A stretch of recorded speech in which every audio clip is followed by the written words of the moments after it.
think we gotta have the kid do it. His dad's bringing him over. All right. No, but he's in student body at Lobo Elementary. It's good. He did the pledge at the thing, and so I thought we talked about it, but. No, we didn't talk about it. No, I mentioned it like around then, but that was like a month ago. Okay. 5 o'clock, we're going to call the meeting to order and call the roll, I guess. That will be the regular meeting. The regular meeting, yeah, Of February 6th, correct. 2024. The regular meeting. You want me to read it all? No, first item on the agenda is closed session. We do have one speaker card in reference to closed session item D, conference with real property negotiators, discussion concerning real property transactions in compliance with Government Code Section 54956.8 regarding real property negotiations, APN 678-163-01. The property is a 1.1 acre undeveloped area west of Courtney Sandcastle Playground at Vista Hermosa Sports Park. City negotiators, Andy Hall, City Manager, and Samantha Wiley, Director of Beaches, Parks, and Recreation. Negotiating parties, Salty Turf, and under negotiation are price and terms. And real property negotiations, APN 688-142-35. Property located at 1030 Calle Negocio, San Clemente, California, 92672. City negotiators are Andy Hall, City Manager, and negotiating parties, Camino Real Playhouse, under negotiations, price and terms. And I do have one speaker card. All right. On item D2, Leslie Eisner.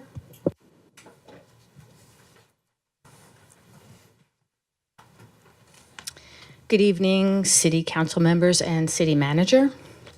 The article in the Orange County Register this past Sunday quoted Richard Stein, president of Arts OC, quote, "Unless you have a city, an actual city council willing to provide a building or put up a lot of money, it's just not possible."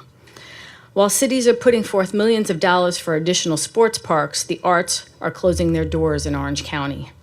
An analogy was given that the Little League teams that play on your fields have to pay to play there. And that's true, but they don't build the field before they can play there. And that's what we're suggesting. However, we are a nonprofit and we will require the assistance of the city as all community theaters do. Newport Beach and Laguna Beach, Costa Mesa, Garden Grove, and Brea all have city support. Temecula built a theater for their city. Let me be clear, we are not asking for money from the city. We have come out of the amphitheater committee with a recommendation to move forward with the Playhouse, and we have the support of Sherman Fowler, the chairman of your Arts and Culture Committee.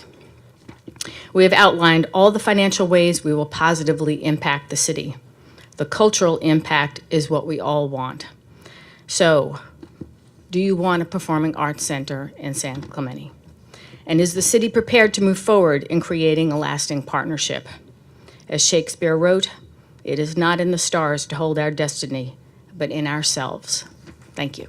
Thank you for your presentation. That was the only speaker. That's the only speaker. So do we have a motion then? We go into closed session? Second. All those in favor? Aye. It's unanimous. Thank you.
meeting to order.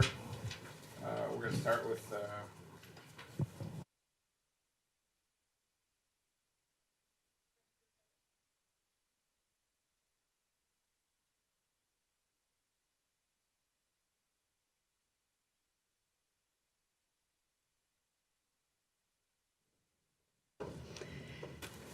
Our dear kind Heavenly Father, we're so grateful that we could be gathered here today as the residents of the city of San Clemente. We're thankful that we live in this beautiful city, and we're grateful for the rain. We ask that will please watch over us as we have this meeting, that we will be able to talk about the things that we need to, and we will all have a great meeting and be able to get the things done that we would like to. And we're so grateful for the many things that thou hast blessed us with, and for all the opportunities that we have. And we humbly say these things in the name of Jesus Christ. Amen. Thank you very much.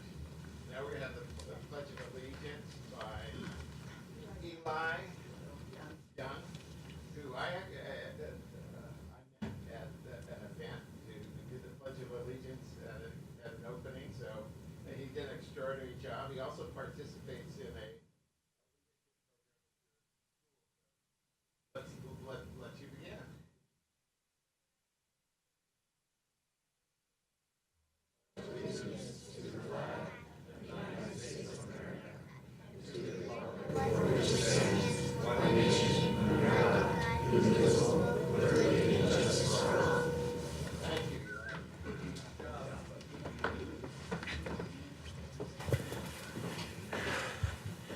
And his family is here to enjoy it as well. So thank you to the Young family for coming. Appreciate that. Thank you.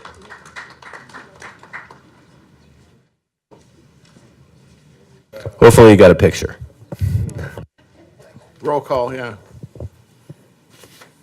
Roll call, Councilmember Duncan? Here? Councilmember Leffler? Here. Councilmember Noblock? Here. Mayor Pro Tem Enmeyer? And Here. Mayor Cabral? Okay. All present. We were to start today with a special presentation on the beach and sand project. And we were hopeful that the United States Army Corps of Engineers could be present for this, but they had to cancel. So I am going to outline for the public, where we're at on this project.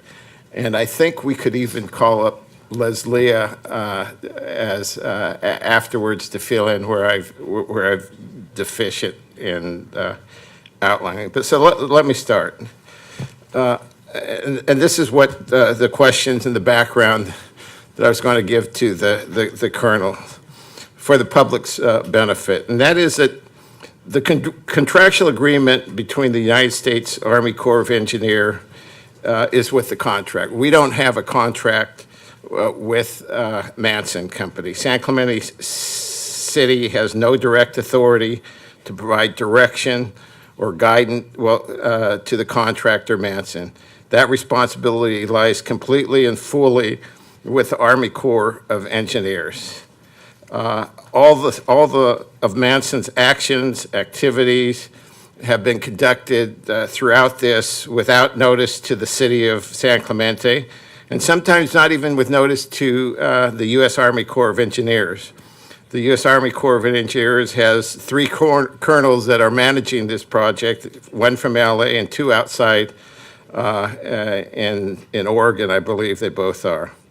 So under the direction of the U.S. Army Corps of Engineers, they developed and chose the Barrow site just north of Oceanside. It was studied. Numerous core samples were collected.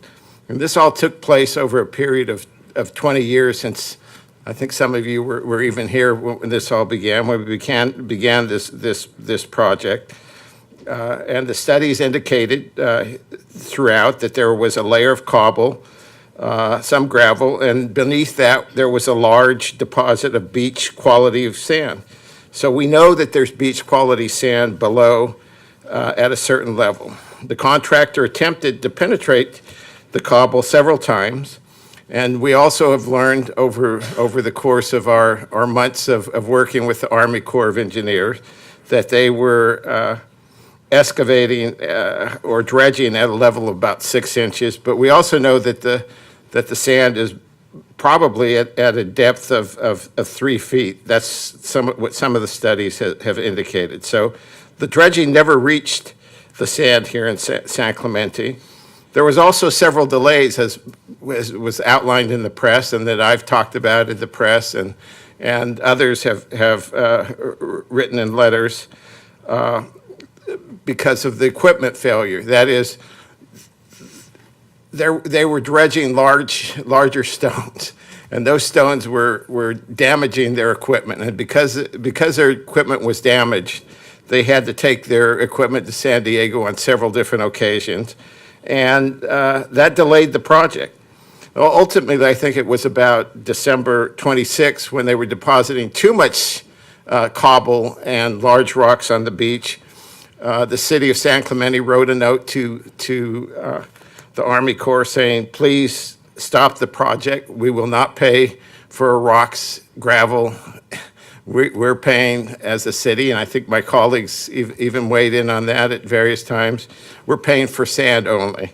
But we did send that notice to them on or about December 26. We told them it was unacceptable what was being delivered.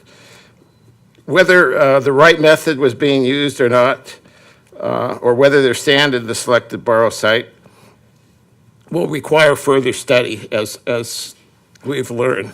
In the meantime, the Army Corps of Engineers is reviewing several options, including bringing sand from another approved sites, and I think we've learned of even another one today that we'll ask that question about. So this has been an ongoing process. There are options out there other than the option of our current borrow site. We know of when the Army Corps or when Manson left San Clemente, they went further south, and within a few days, they were able to find sand at that borrow site for Solano Beach. They dredged in San Clemente for almost three weeks, and were never able to find the sand options.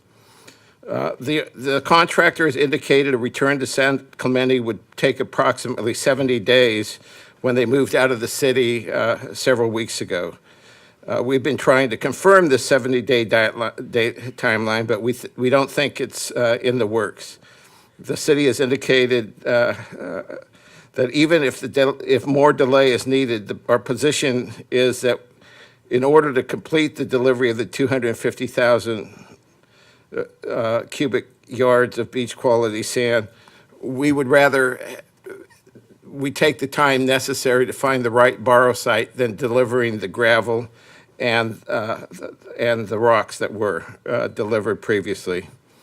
The city, myself, Andy Hall, Leslie Meyerhoff have been in discussions with the Army Corps almost every day. I know Leslie more than me and Andy more than me, but it's been a process that we have searched almost on a daily basis to find the answers. And there has been almost daily meetings with all these entities to let them know of our position, let them know what we want, let them know what our expectations are. So the city has not dropped the ball on this issue. Every one of these city council members have also reached out, I think, independently and told members of the public their concerns with the project. And we all have a concern. In a joint press conference and a joint release held on several different occasions, we put our concerns in writing to the Army Corps so they can communicate those concerns directly to Manson, the contractor. Oops. I just want to add two more things. Based on the 20 years of study with the Army Corps of Engineers, the state, the county, the city, all participants of this, and with the extraordinary fixed costs and expenses that we put into this project, it's hard to see this move away. And we don't want it to move away without getting our sand. But on the other hand, we want to make sure that the delivery of the sand is the best quality sand that we have purchased. And I remind the Army Corps, as I've done on several occasions, that it's not just the sand for our beaches and for recreational use.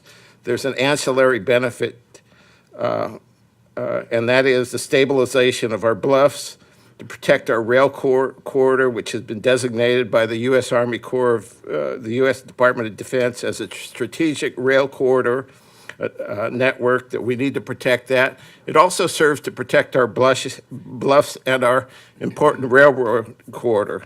So all these things said, we're at the point now where we're in negotiation still with the Army Corps to try and get that delivery of sand as quickly as possible under circumstances that have been all but the best, and we will continue to do so every single day. So I think for the benefit, since the colonel did not show up, can we have our spokesperson, since it's been agendized as a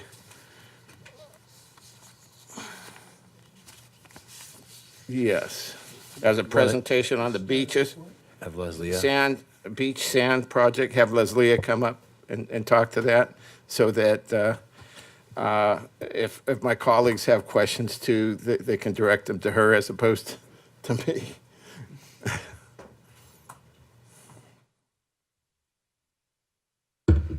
And I will just add, I mean, you could add whatever you think I've forgotten that's critical to this discussion. Thank you. Good evening, Mayor and council members. I appreciate the opportunity to be here before you tonight. I do not really have much more to add beyond what you've already presented tonight, Mayor, and that is really that the Army Corps of Engineers is leading this effort. They are pursuing a variety of courses of action, including looking at the current borrow site, expanding that site, perhaps using different equipment to move the cobble aside. They're also looking at least 2 other borrow sites that we're aware of. But beyond that, I don't really have much more to share at this point, but I'd be happy to entertain any questions that you may have. Well, let's start with. Thank you, Leslie. Appreciate it, and thanks for all your work on this really critically important project. We know that the Manston construction went down to Solana Beach, and then I think the plan is to go to Encinitas too before they might return. Is that right? That's my current understanding, yes. And do we know whether the replenishment project in Solana Beach has been successful so far? I mean, are they making good progress there? Did they run into any of the issues we had? Initially, they did run into some cobble, but they have been finding sand. So that project has been going generally according to plan. That's good, because I think that's what I told people. So I'm glad that is working out. Does it appear they're on schedule where they would be able to finish those 2 projects and come back in that time frame that the Army Corps had anticipated, about 70 days from when they left? I'm not sure exactly the genesis of the 70 days, but I can tell you that they are tracking with their schedule for Solana Beach, and they're supposed to conclude there about mid-March.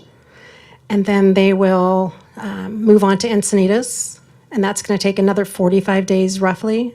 So kind of looking at like wrapping up in Solana Beach and Encinitas about May 1st.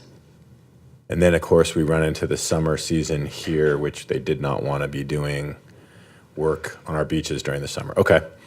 So there's a possibility that they may not be able to come back this year. That is, no one's throwing in the towel at all. Everyone is investigating every possible course of action to get the dredge back here as soon as possible. And that could mean theoretically placing sand during the summer season. It's not ideal, but there may be a reason to do that. So I think all options are on the table. And I am confident they're exhausting all opportunities to come back soon to bring sand.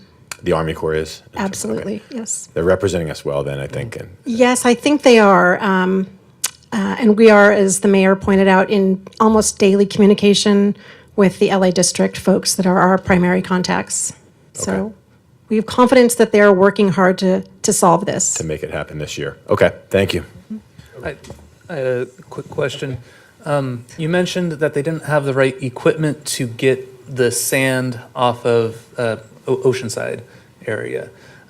Do they have that equipment now? I'm not sure I said they don't have the right equipment, but they did encounter cobble that they said they were not expecting. The samples show that there was some cobble in the site, just like at Solana Beach. They encountered cobble in the first few loads there too. What they're doing now is looking at possibly removing the cobble, setting it aside, or otherwise getting it off the sand source so they can get right into the sand without having to dredge cobbles. Thank you. Yeah, Leslie, the borrow site that we're currently using in Oceanside is problematic because of cobble. Does our existing permitting protocols allow us to take sand from any other location, only from Oceanside? Unfortunately, the current permits and environmental documentation are all reliant on the borrow site that we've been using. So it's not possible in the next 3 or 4 months to get a different borrow site where we know that sand is plentiful? The Corps, along with city, we are investigating those possibilities, looking at what it would take to modify permits, get new permits, conduct any additional environmental that might be needed to use a different borrow site. So that's still on the table. Okay, and you may not know the answer to this, but as they're dredging the Oceanside site and they're discovering rocks and cobble the size of softballs and footballs, and they're supposed to have a 4-inch screen, so obviously the screen must be larger than that or it's breaking or something. Is there some sort of an off-ramp where they can deposit this? Because they're sucking it up from Oceanside, they're transporting it 20 miles, they're dumping it into a pipe and pushing it onto our beach. Seems to me there ought to be some mechanism to know that they're not pulling sand, they're pulling rocks, and to have that blown off. Are you familiar enough with equipment to know if they have some sort of an off-ramp or exit valve or release to let those rocks not end up on our beach? That's a good question. I don't have an answer to that. I can certainly find out. Okay, that's interesting to know. My last question is regarding the other sand issues, and I don't know if we're going beyond the agendized item, but the scoop permits that we've had historically, what's the status on that permitting? Right now, there's no direction to pursue a city scoop program. There's no official direction on that. So the scoop program that's in the works right now is through the County of Orange. Okay. And San Clemente would be. I understand that. And I guess my question is, I don't know if this is the appropriate time or later, but I'd like to ask this council to authorize our sand czar to begin our own scoop permit rather than coattailing on the county. I don't know if this is the appropriate time to ask that be agendized, or should I do that during council comments? I would request that you wait until items for future agendas. Okay, I'll hold on that. Thank you. I appreciate your comments on Solana Beach. It gives us a reason to be optimistic, which is good. And I just wanted to make a comment. I'm sure we've all heard a lot about how putting sand on our beach is just a waste of time because it's going to wash away with the first, tides or rain. And been in communication with some people in Dana Point, and as we know, they had a scoop permit. They dumped a lot of sand on Capistrano Beach, and the majority of it's still there, even after having a king tide and a lot of rain. So every instance is different, but it's not just automatic that all that sand that we put on there is going to wash away. So I think we should still remain optimistic that this is going to work out in the long run. Yeah, I would just echo that and remind everyone that this is a 50-year project with the Army Corps. It's not just a one-time deposit of sand. It's a long-term coastal resiliency strategy based on sand, because we know the sand will stick around if it's the right type of sand. And, I think we were in a meeting or on the phone together when Manson indicated that, and this is relative to the question you had, where they weren't going to dump the gravel and the rocks. They started releasing it in Oceanside as opposed to bringing it to San Clemente after they discovered that process. I understand. Yeah, I think one of the last loads, they just left it there. Yeah, okay. I have one last question, if I could. This 50-year, and maybe it's for the city attorney, but the 50-year project that we have with the Army Corps of Engineers, if we were to come up with a process for delivering sand to our beach, either by scoop, by railroad from Prado Dam, or some other mechanism, are we committed to this 50-year program at $15 million every 5 years? Is there an off-ramp, so to speak, for that contract if we came up with another mechanism to get sand on our beach? So each renourishment cycle even though it's part of the 50-year program, the city council could decide not to fund that. And then you would not be participating. Can everyone hear the city attorney? Okay, just making sure. Okay. Thank you. All right. Well, we thought it was our obligation to bring the city up to date on where we're at. We even have meetings this week, later this week with Army Corps to further discuss the options that they have. So thank you very much, Leslie, Pleasure. and we'll move on to the next agenda item. Oral communications. Yes, oral communications, we have 7 speaker cards. So I will call the first 3. Gary Giacomini, followed by Eric McLean, followed by Carol Thurman.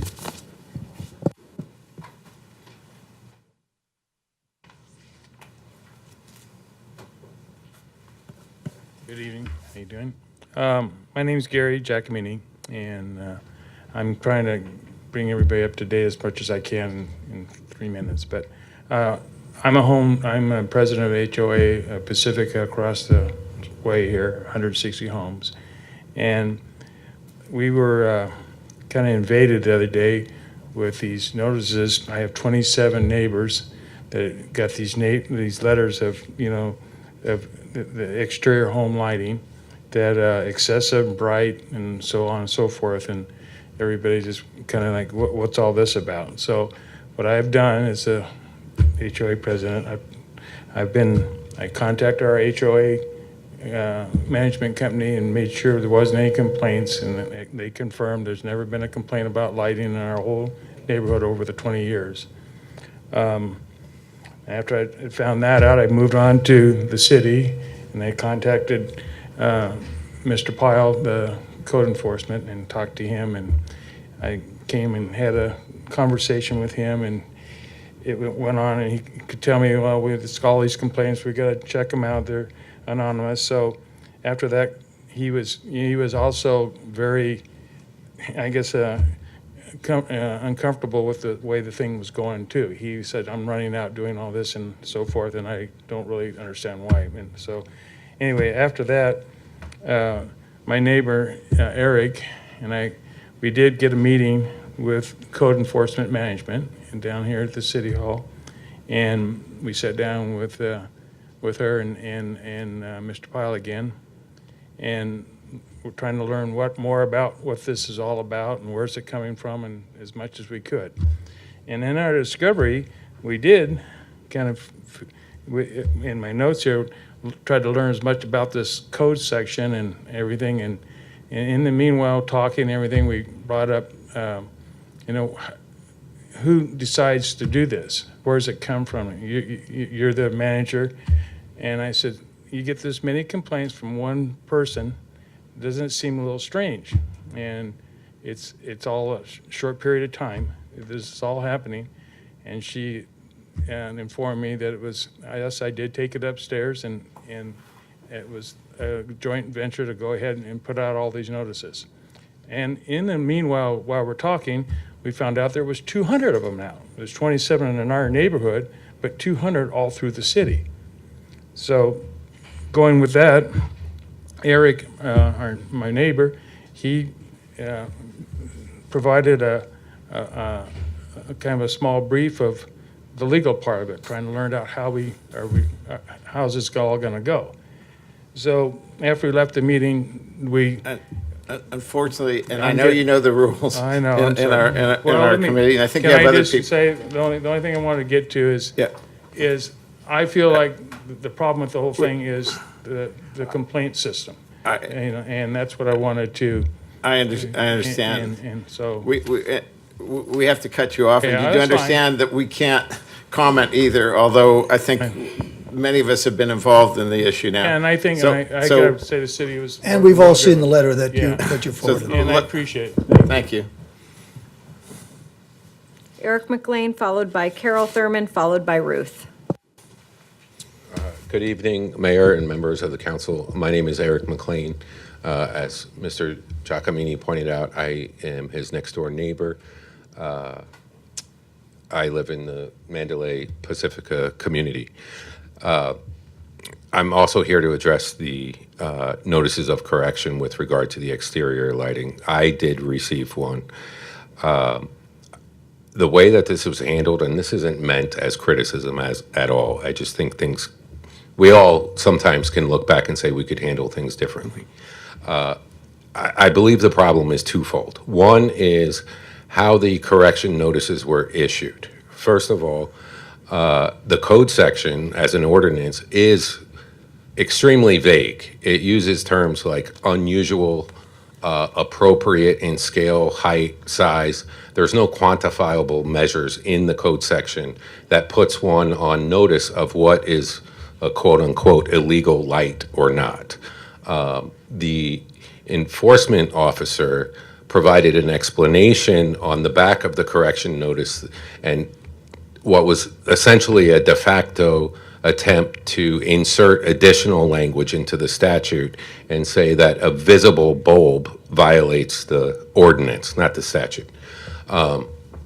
As applied to my property, while we have clear lights, they are shielded, but they're inoperable. There were two sets of photographs taken of the lights on my property. At no time were the lights even turned on.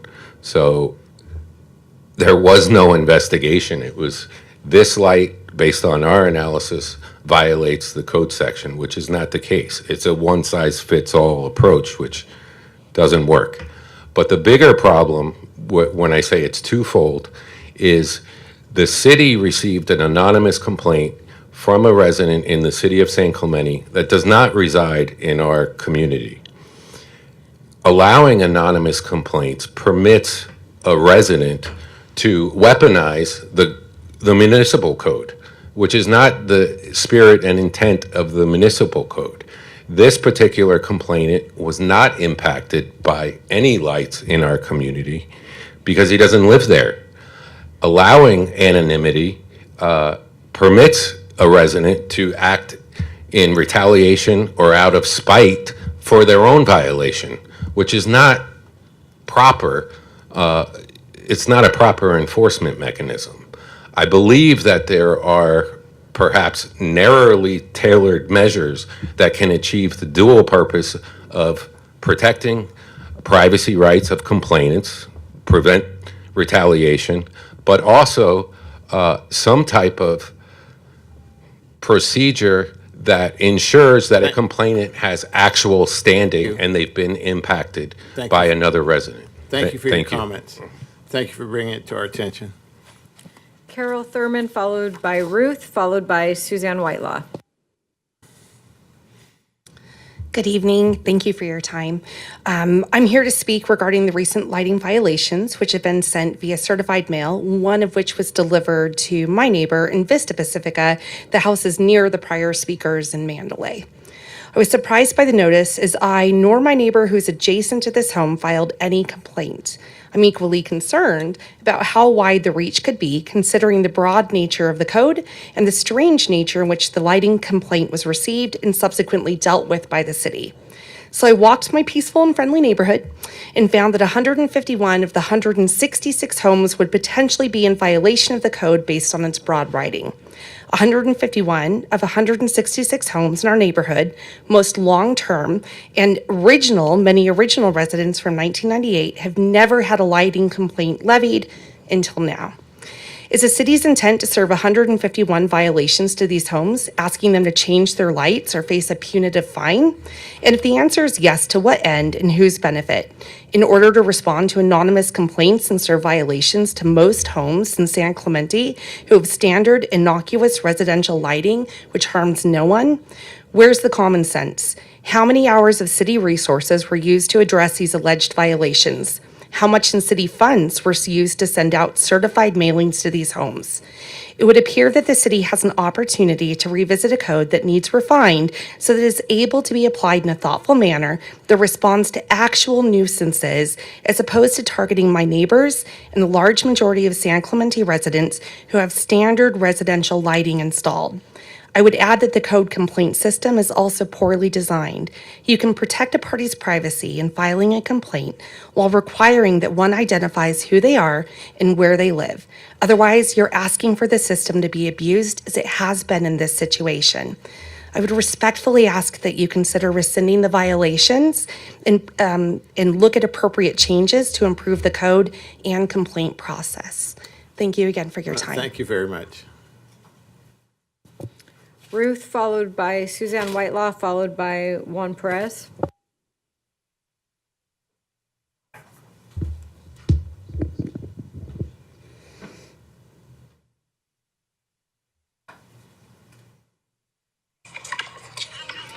These are some of the pickleball players at the lock courts in San G since November 7th.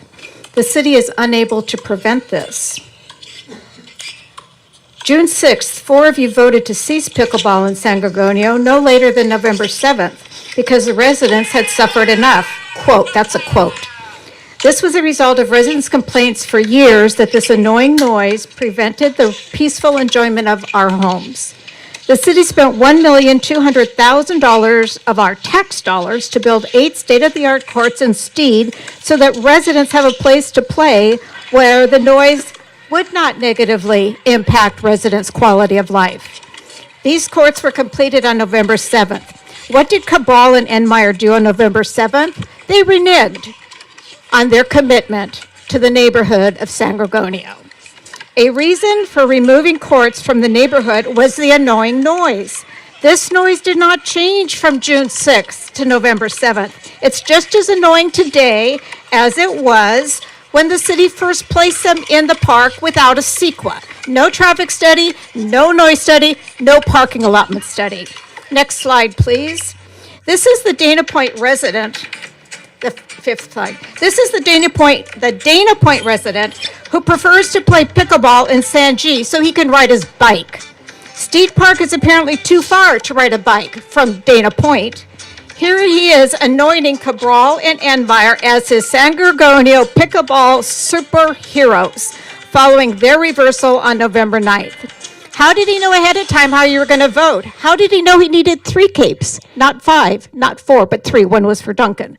According to the public records I received, Cabral and Enmeyer were in constant communication with this gentleman. I have your emails. Oops, sorry. According to the public records, again, he is not even a resident of San Clemente, and yet somehow he persuaded Cabral and Enmeyer to reopen San G, and now he can play there. Wonderful.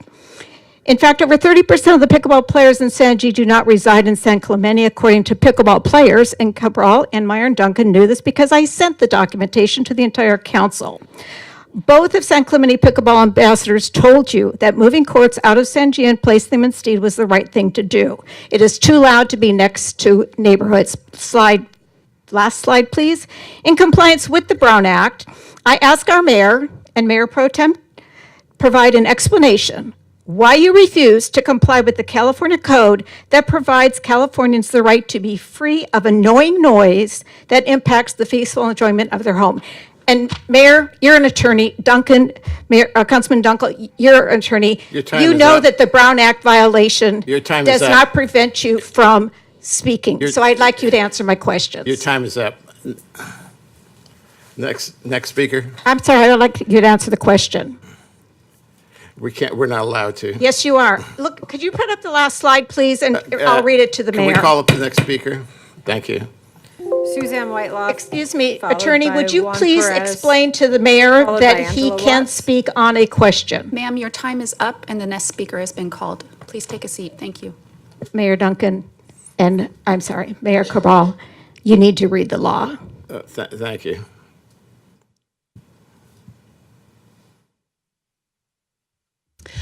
Hi, I'm Dr. Susie Whitelaw. I'm going to talk about the beaches tonight, like I always do. I really did appreciate the presentation by Leslie Meyerhoff. We know that this is not the city's project. The city is out of control, but the mayor and our coastal administrator are doing, and our city manager are doing just a wonderful job in dealing with it. And all the little issues happening all along our coastline right now. So North Beach, we've got undermining of the concession stand and the restrooms. Next slide, please. Moving south, we've got some oceanside cobble on our beaches around the pier. Next slide, please. Our beach trail is closed in 2 locations. Next slide. Calafia has no dry beach left anymore. The stairs is closed, and they've put, nice riprap at the base of the stairs now. So even those trying to go down are kind of at a hazard. Next slide. And what you probably don't know is that last week, the bulldozed rock trucks were out not only at Mariposa Promontory and dumping rocks off on the west side of the landslide, they were also down on the south side, dumping rocks onto the San Clemente State Beach. I think it was just those 2, but I suspect that that's going to be more. And this is just a huge problem. We can't let OCTA just continue to dump rocks onto our public beaches. Next slide. So I have 2 requests tonight. You founded the Coastal Advisory Committee last summer. They didn't meet until January. They asked for the city council to rewrite the ordinance. I know the first reading of the ordinance, that was said that they would meet bi-monthly, but could meet more frequently if desired, and then that got left off the final version. And so they're asking to be allowed to have more frequent meetings, and that between meetings that they can form subcommittees to actually get some work done. And they need the city council to approve their draft work plan. They can't look at I know you can't do the work plan tonight. You've got to look at it and consider it. But there is time to agendize the first 2 points to allow more frequent meetings and change the ordinance and allow subcommittees. If you could potentially agendize that for new business tonight, because I know it takes several meetings for that to happen, and I would like that to be done before their next meeting. Secondly is the OCTA is having, they're calling it the Coastal Rail Resiliency Study. This is the most important thing going on in town right now. The railroad is an existential threat to our existence as a beach town, but there also can be the very best friend that we have with our beaches. They can get money, they can get permitting. We need to work with them. Thank you very much for your comments. Juan Perez, followed by Angela Watts, followed by Donna Vadrine. Good evening, Mr. Mayor, City Council, Mr. Hall, and elected officials. I'm speaking publicly tonight to highlight the significant perimeter and safety breach event that occurred today at Las Palmas Elementary, and to ask this council to assist the educators of Las Palmas and the over 500 students and families that proudly attend. Just after 12 p.m. today, a non-authorized person scaled the approximately 4-foot fence of Las Palmas. Reports are this individual was mentally Can and you hold on emotionally one second? unstable. I hate to do this, but I'm being distracted over here. Could we wait until the break, until we have these? Yes. Sorry about that. All right, thank you. Could you start over, because I'm not focusing in on you. Yeah, you can start the time over. Yeah, start the time, you'll get your Start at time the over. Yes. You can jump in where you left off. If you want, yeah. Wherever. Okay. At just after 12 p.m. today, an unauthorized person scaled the approximately 4-foot fence, chain link fence of Las Palmas. Reports are that this individual was mentally and emotionally unstable. This safety breach elicited a response from Orange County Sheriffs and a lockdown of the school. As a 25-year professional in the public safety sector, a resident of San Clemente, a member of the Las Palmas Safety Committee, and a father of 2 children who attend, I support our wonderful educators and the law enforcement officers in this city. However, as evident by the 3 lockdowns at Las Palmas in under 12 months, a delay in notifications to the parents of students, and no forward action on improving the safety measures identified bring about concerns, and there is much room for improvement. San Clemente is a wonderful city, and the children who attend Las Palmas should be considered our most precious members of this community. I implore this council to work collaboratively with Lisa Davis, Capo Unified School District, and the Las Palmas staff to take action toward improving the safety of all who attend Las Palmas to prevent a predictable tragedy from occurring. Thank you. Thank you very much for your comments. Angela Watts, followed by Donna Vidrine, followed by Mike Kay.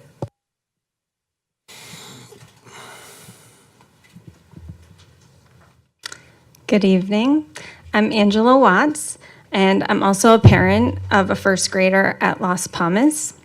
And she's been there just a year and a half and has had 3 lockdowns.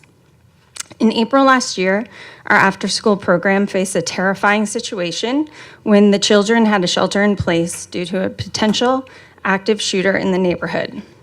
Las Palmas, as you know, is located across from Maxburg Park.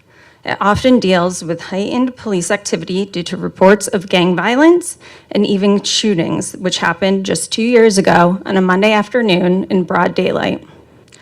All of this led to me petitioning and advocating for adequate fencing around the school last year. After engaging in email correspondence and meetings with city officials, I was assured that securing the school with proper fencing was indeed a priority and with funds allocated for it this year. However, I must express profound frustration and disappointment regarding the recent security breach at Las Palmas today. During school hours, when a male individual was able to jump over the same fence that we were advocating for getting replaced. This fence is waist high. We are lucky that nothing happened to our children and that they are still safe. Despite numerous appeals for action, it appears that our town authorities have failed to implement meaningful changes. Moreover, parents were notified of the incident only after the lockdown had concluded, which is utterly unacceptable. We cannot rely on luck to protect the community from harm. Concrete measures must be promptly implemented to safeguard our school and surroundings. I demand answers. When will our voices be heard, and when can we expect tangible changes? I implore each of you to join me in advocating for an urgent meeting involving the Las Palmas Safety Committee, our school district, and city officials. The time for action is long overdue. Thank you. Thank you. Donna Vidrine, followed by Mike Kay.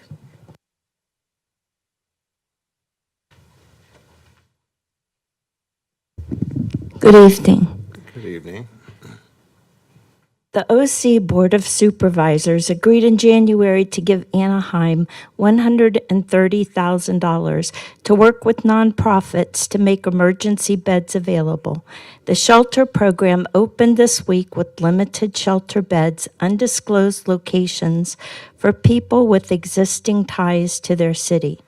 The city's care response team will grant access and transport people to the shelters. Walk-ups are discouraged. We are in the midst of another severe winter storm, a megastorm. What concerns and actions are you, our city leadership, taking for the health and safety for people living on our streets? Where is the leadership and action? Is it a responsible management of resources?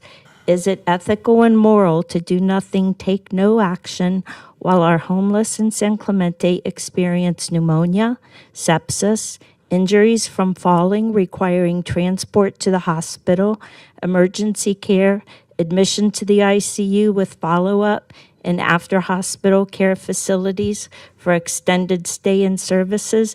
Anaheim is the only city to partner with the county so far this winter to provide emergency space for homeless people during this intense and clement weather. County officials asked all cities last fall to partner on local city-specific shelters. Doug Beck, director of the county's Office of Care Coordination, reported that no other cities are in discussion for opening a cold weather shelter this season, but hopes Anaheim can be an example for others. I ask you, our elected representatives, work in partnership with our city's nonprofits and the County of Orange to provide emergency cold weather sheltering for our city's homeless with ties to San Clemente. Thank you. Thank you. Mike Kay, followed by Amanda Q. Mayor, City Councilman, I just wanted to talk a little bit about sand and the general state of our bluff. I know it's been handled very well, some great pictures here, but I just want to share sort of my own little interpretation of things. It's been a busy last couple weeks. We were all excited to see that sand starting to come down. It was great looking at it from the pier. And we had all those big waves, and it almost all got washed away. And then we had a nice heat spell before this rain, and I actually went down to the beach. And I have to say, I was frustrated, even upset by the cobble. Thank you so much, Mr. Mayor, for putting the kibosh on it right when you did. I would like, though, to encourage you to go a little further. Manson dumped a lot of cobble or trash on our beach.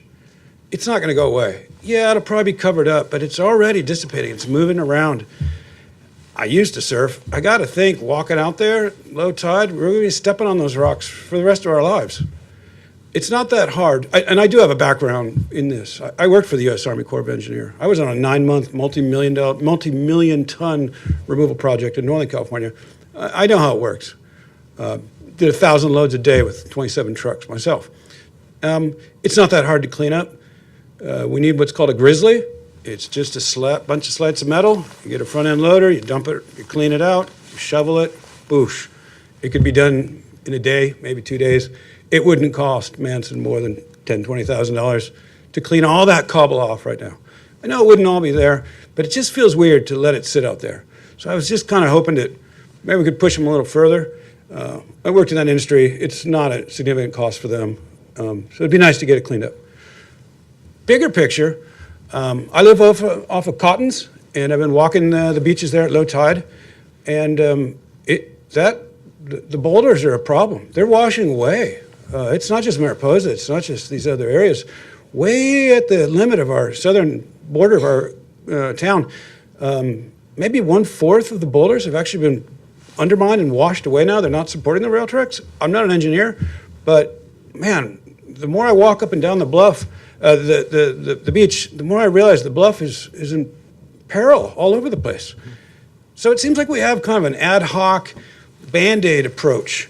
And what I think we really need is to get real, bring in Cal OES or someone a little above our pay grades and take a look at the entire thing. I think we need stabilization up and down the whole thing, a huge sand replenishment program, lots more boulders, and we probably should follow Oceanside with the artificial little systems they have in place with the sand dunes and all the rest.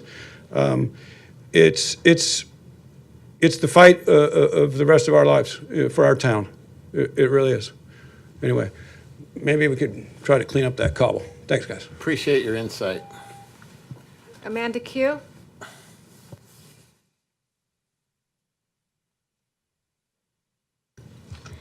I wasn't going to speak too much tonight. I'm sorry for the recent incident at Las Palmas Elementary School. And as a former sandpiper, it really means a lot to me for the safety of the children there. But I have to say that when there was a shooting at Maxbrook Park a couple years back, it was Mayor James that really took to heart and acted immediately, so as well as Captain Benfield. And he secured Maxbrook Park with a couple of things, making it have a clear line of sight. And we also had a community meeting at St. Clements by the Sea, and they really did their due diligence on that.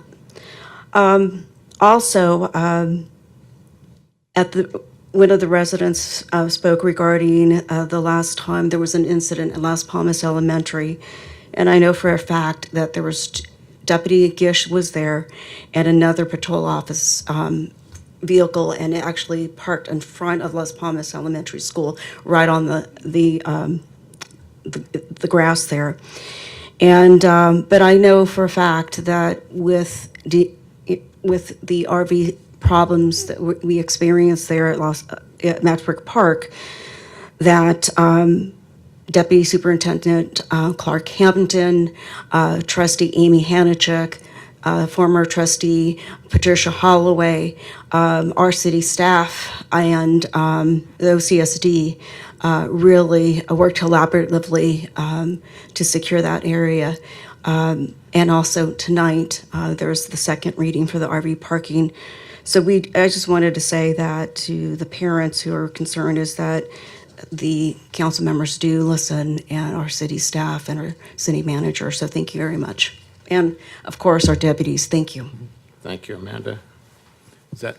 That is it for oral conclude? communications. So next we have a motion to waive reading in full of all resolutions and ordinances. So moved. Second. Any opposition? It's unanimous. We have the consideration of agendizing items requiring immediate action.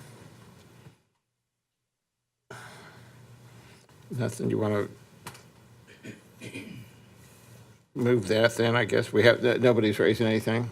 All right. Closed session report, city attorney. Thank you, Mr. Mayor. Good evening, council. The council met in closed session on item A, and there was no reportable action. The council met in closed session on item B, and there was no reportable action.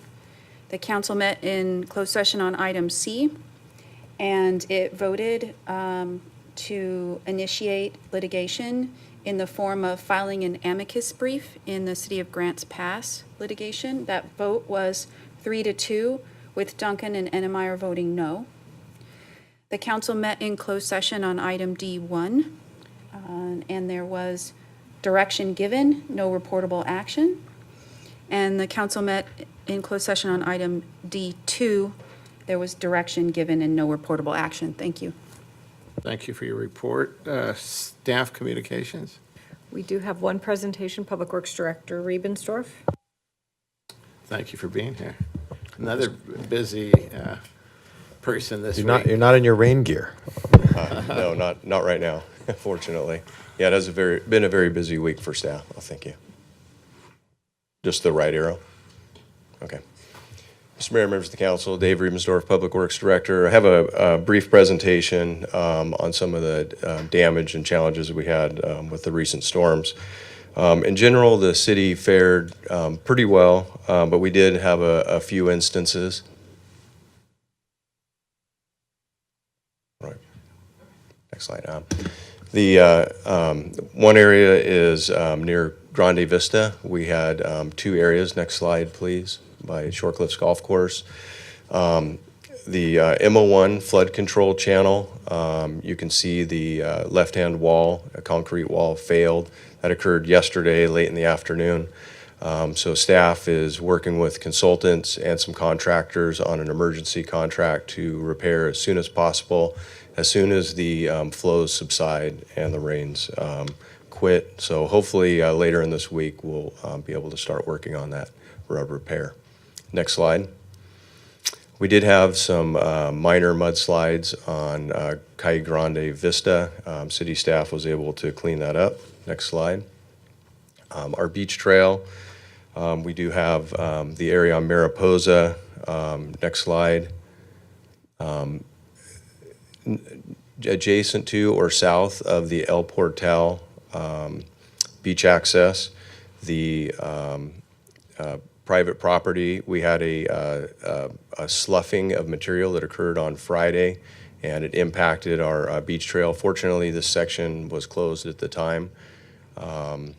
And so city crews will work, there's other areas of the beach trail as well, but city crews will work on removing some of this material off of the beach trail, but we won't be able to do that until the rains subside and the trail dries out. Otherwise, it'll be significantly damaged. Next slide. This is the Mariposa Bridge. You can see about 160 to 170 feet of the bridge were removed by OCTA. The area that was damaged, OCTA put in visqueen, and the HOA at the top of the slope also installed visqueen and tied the systems together, and it appears it has fared fairly well during the storms, and I'm not aware of any issues there. Next slide. Last area is at the south end of town. Next slide. Between the beach trail is closed on Friday between Boca del Canyon and Lost Winds. There was some material that fell from the very steep bluff. Unfortunately, staff's unable to remove that debris, and we also want the area to dry out before we allow patrons to get back on the trail in that area. So we're hoping to reopen maybe weekend, but most likely next week. We need things to dry out there. So that's the end of my report, unless there's any questions from the council.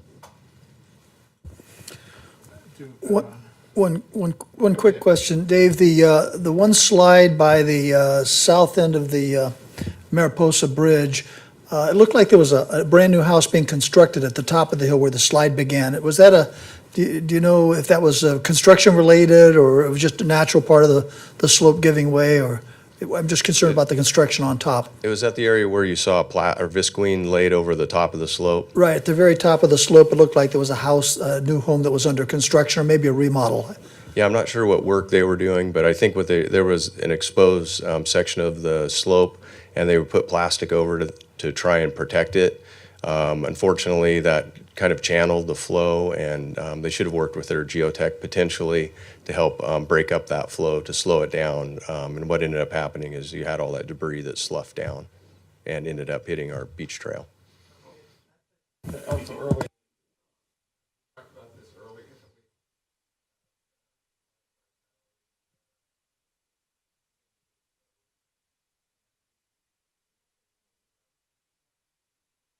Sorry about that.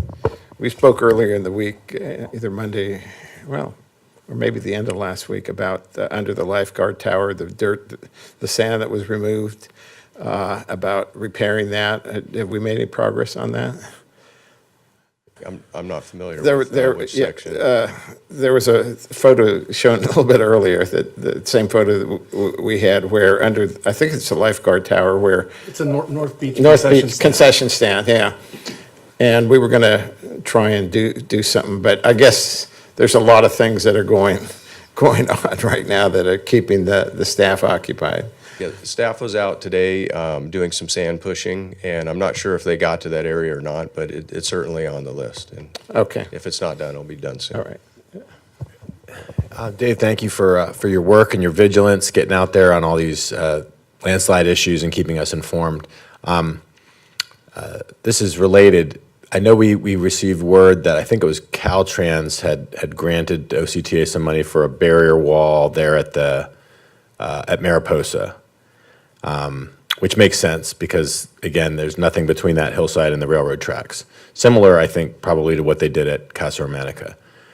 Question is, do we have any sort of say in where they put it? Because someone raised the idea, if you put that in the wrong place, it was Ken from North Beach. If you put that in the wrong place, it would basically interrupt any chance for our beach trail to be rebuilt there, right? Like, because this barrier wall would maybe be right in the middle of where the bridge was. Are we able to influence or engage with OCTA to make sure that those concerns are raised, that we don't want something to be done that would impede us from being able to eventually reopen the beach trail there? I don't know what height they're going to put it at or what they're considering. Some of the challenges they have is we have an existing beach trunk sewer line. It takes approximately a third of the city's sewer flows. So it's a significant piece of infrastructure that they have to work around. And then we also have an active recycle water line. So they do have some challenges. And I don't know if they'll put that. They have a 50-foot right-of-way from the center line of the tracks up onto the slope. So the hopes would be that they would have the ability to put it on the inland side of the bridge, but we'll have to wait and see depending upon where the infrastructure is located. And there is a potential the city will need to install the bridge higher depending upon what height they end up putting that soldier pile wall. Okay, yeah. If we could just make sure that they do keep in mind that we would like to see that beach trail open again, perhaps factor that in. So if they put the wall farther up the hill, that would be good. So thank you. We're working with them, and we'll continue to do that. Thank you. Thank you. I have one question. Thank you for your work this week. I know you're incredibly busy as well as your team. Is there anything that residents can do to make sure that residents that are on these bluffs, is there anything that they can do to stabilize their cliffs better or to stabilize their property? Any preventative measures they can take? Some of the things they can do is check their water use, make sure they don't have excessive water use. There obviously no one's hopefully irrigating right now, but drainage is an issue. We have a number of properties that drain onto the slope. So if there's a way that they can capture that drainage, pump it back to the street and keep that back into the city streets rather than having it drain onto the back slope, that would be a huge benefit. And if you do have concerns, definitely talk to a geotechnical engineering company and get some suggestions on whether plastic should be put up or straw wattles or what would be needed to help protect their slopes. Is there any plan to get that information out to the residents that are on the bluff so they can be more prepared? We've been talking internally about coming up with some sort of pamphlet or information to help the residents in those areas. So we don't have anything that I'm aware of yet, but we're working on it. Real quick, just on that, I think in the past, we've used the city water bills as a mailer. If you wanted to put out some information, a sheet, they could just include it with the water bill when they mail it out in the same envelope, and it seemed to be pretty effective about getting information out in the past. It's a good suggestion. Thank you. Great. And I do want to thank the Public Works team. You're talking about me, but it's my staff that's doing all the work, and I really appreciate all the hard work that they've done during this time, so thank you. Absolutely. Really our thanks, Dave. The entire staff. And you, too. You've been out there, too. So thank you very much for that report. Staff, no other staff? No other staff communications. Okay, so we'll move on to the The consent consent calendar. item, yes. Does council have any items to pull from consent? No? I do have one speaker card for the consent calendar. Okay. Ruth?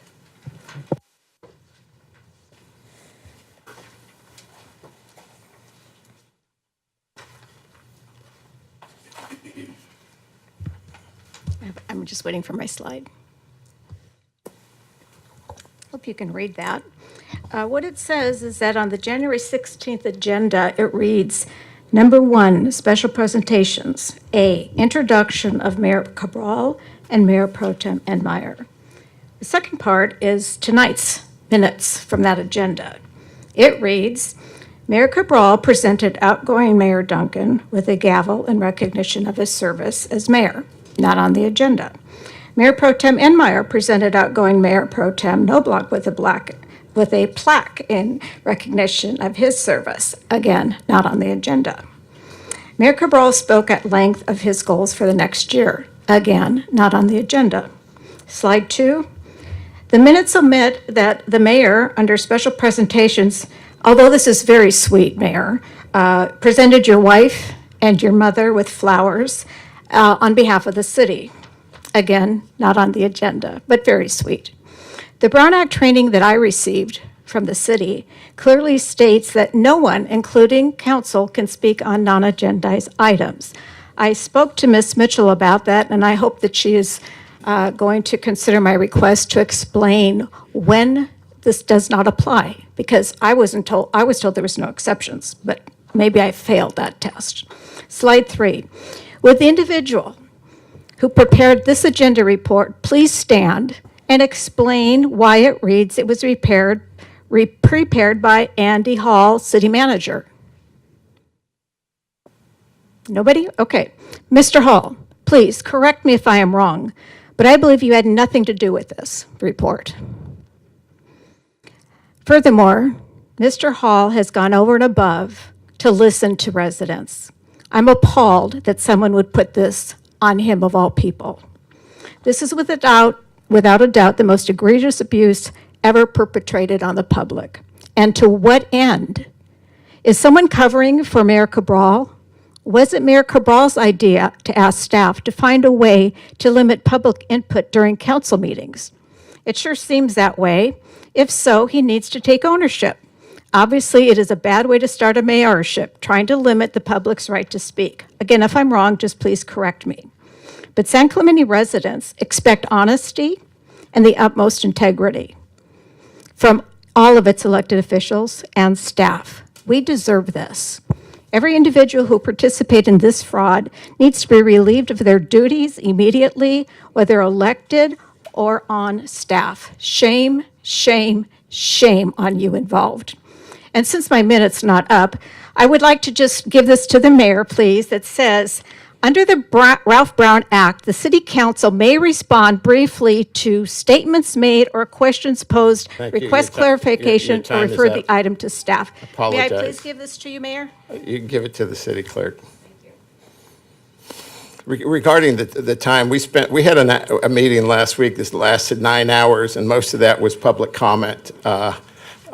Most of it, I'd say at least 6 hours of the public, maybe 7, until 1:40 in the morning. We gave every resident that wanted an opportunity to speak. And I probably took maybe 20 hours that week speaking to people that wanted to speak about city issues.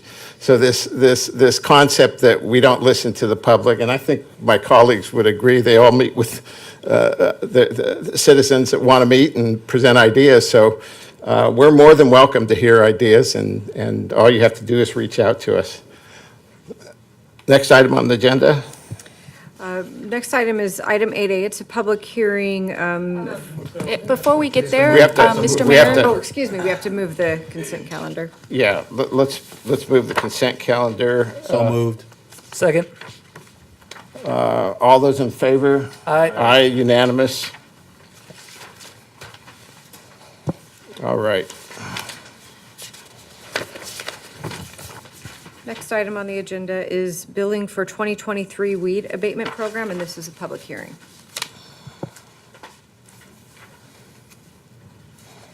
You just got to open the public. Let's open the public hearing. Yeah, thank you, Rick. We have a presentation? No presentation. Okay. What? There's no weed? No, Well, just- nothing just that 1 minute, extravagant. on what the weed, so the public knows that.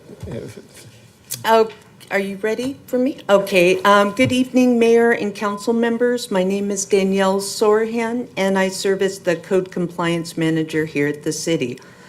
The item before you is the billing for the 2023 weed abatement program.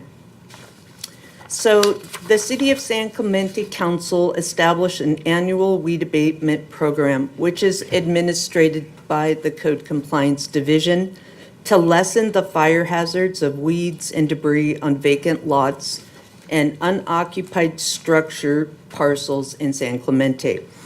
The 2023 weed abatement process was completed, and the Code Compliance Division requests authorization to bill those property owners who did not clear their own properties after having been service noticed to do so. So the total cost for the weed abatement program was $141,960. The majority of those costs went toward the abatement of weeds on city-owned lots. What we are here tonight discussing is another aspect of the program, which is the abatement of weeds on privately owned property, which, as most of you are aware, the process begins in April of every year. The city's contractor will mail out each property owner found in violation a notice of the annual weed abatement hearing and an order to abate their property of weeds and debris no later than May 15th. For those property owners that remain in violation, the city's weed abatement contractor will abate the nuisance. So there were a total of 11 non-compliant properties our weed abatement contractor addressed. The Code Compliance Division is requesting authorization to bill those property owners who did not clear their own properties after having been service noticed to do so. And staff recommends that the City Council adopt Resolution 2418, which will, number one, waive the city's notification costs for the compliant property owners, 2, approve the weed abatement report, and 3, authorize the weed abatement contract administrator to bill the amounts indicated in the report to the appropriate property owners. Thank you very much. Do we have public? We do not have any public comments. All right, then I will close the hearing then. And I'll move we adopt Resolution 24-18. Second. All in favor? Aye. It's unanimous. Presentation is so. It was compelling, yes. Excellent, excellent. All right, next item. Concise, right to the point, like it. Next item on the agenda is review of the city's self-insured liability program, report with self-information on various self-insured retention levels. And who is presenting tonight? Elora Dutra is presenting. The whole team. Good evening, Council, Mayor. I'm Laura Dutra, HR Risk Management. This item is being brought back from Council's request to evaluate self-insured retention levels as a potential cost savings to help fund unfunded pension liability. The city engaged Bickmore Actuarial to review the feasibility of self-insuring a portion of its general liability claims exposure, and their report is included with the item. There could be potential cost savings for the city using an SIR model, but any savings would depend on actual claims experience, and the city would lose its subsidence coverage for third-party claims. If the city moves to an SIR model, the city would need to build reserves in the millions, and solely retains third-party liability risk for subsidence. After reviewing the information on SIR model options, staff is recommending maintaining the existing general liability coverage and recommends that the City Council receive and file the report. I'm available for questions, as is HR Manager Hannah Thornall. Thank you very much. Is there any questions? Any questions? So someone want to, and thank you for your work. I think people in the public understand, we get a package of information. I think yours was very thick, and we read it and we study it, and so we're prepared to vote on it. Someone want to make a motion to? I'll move that we receive. File the administrative report dated February 6, 2024, and on file with the city clerk. Second. All right. Call the question, somebody, all right. There's a second. So, second by no block. All those in favor? Aye. It's unanimous. Thank you very much. Next item on the agenda is consideration of affirming previous amendments to Policy 1201-11, City Council Meeting and Operating Procedures concerning allowing public comments on the consent calendar prior to City Council voting on the consent calendar and consideration of moving the consent calendar. And I did want to point out one issue on Resolution 2413 and reference throughout the staff report. It should reflect modifications to sections 4.4.4 and 4.5.8. So that's a clerical error or a clerical cleanup. 4.5.8 is the correct. That was a typo, essentially. Correct. It was Yes. fixed. All right. Correct. Thank you. Is there any public comment? We do have one speaker, Amanda Q.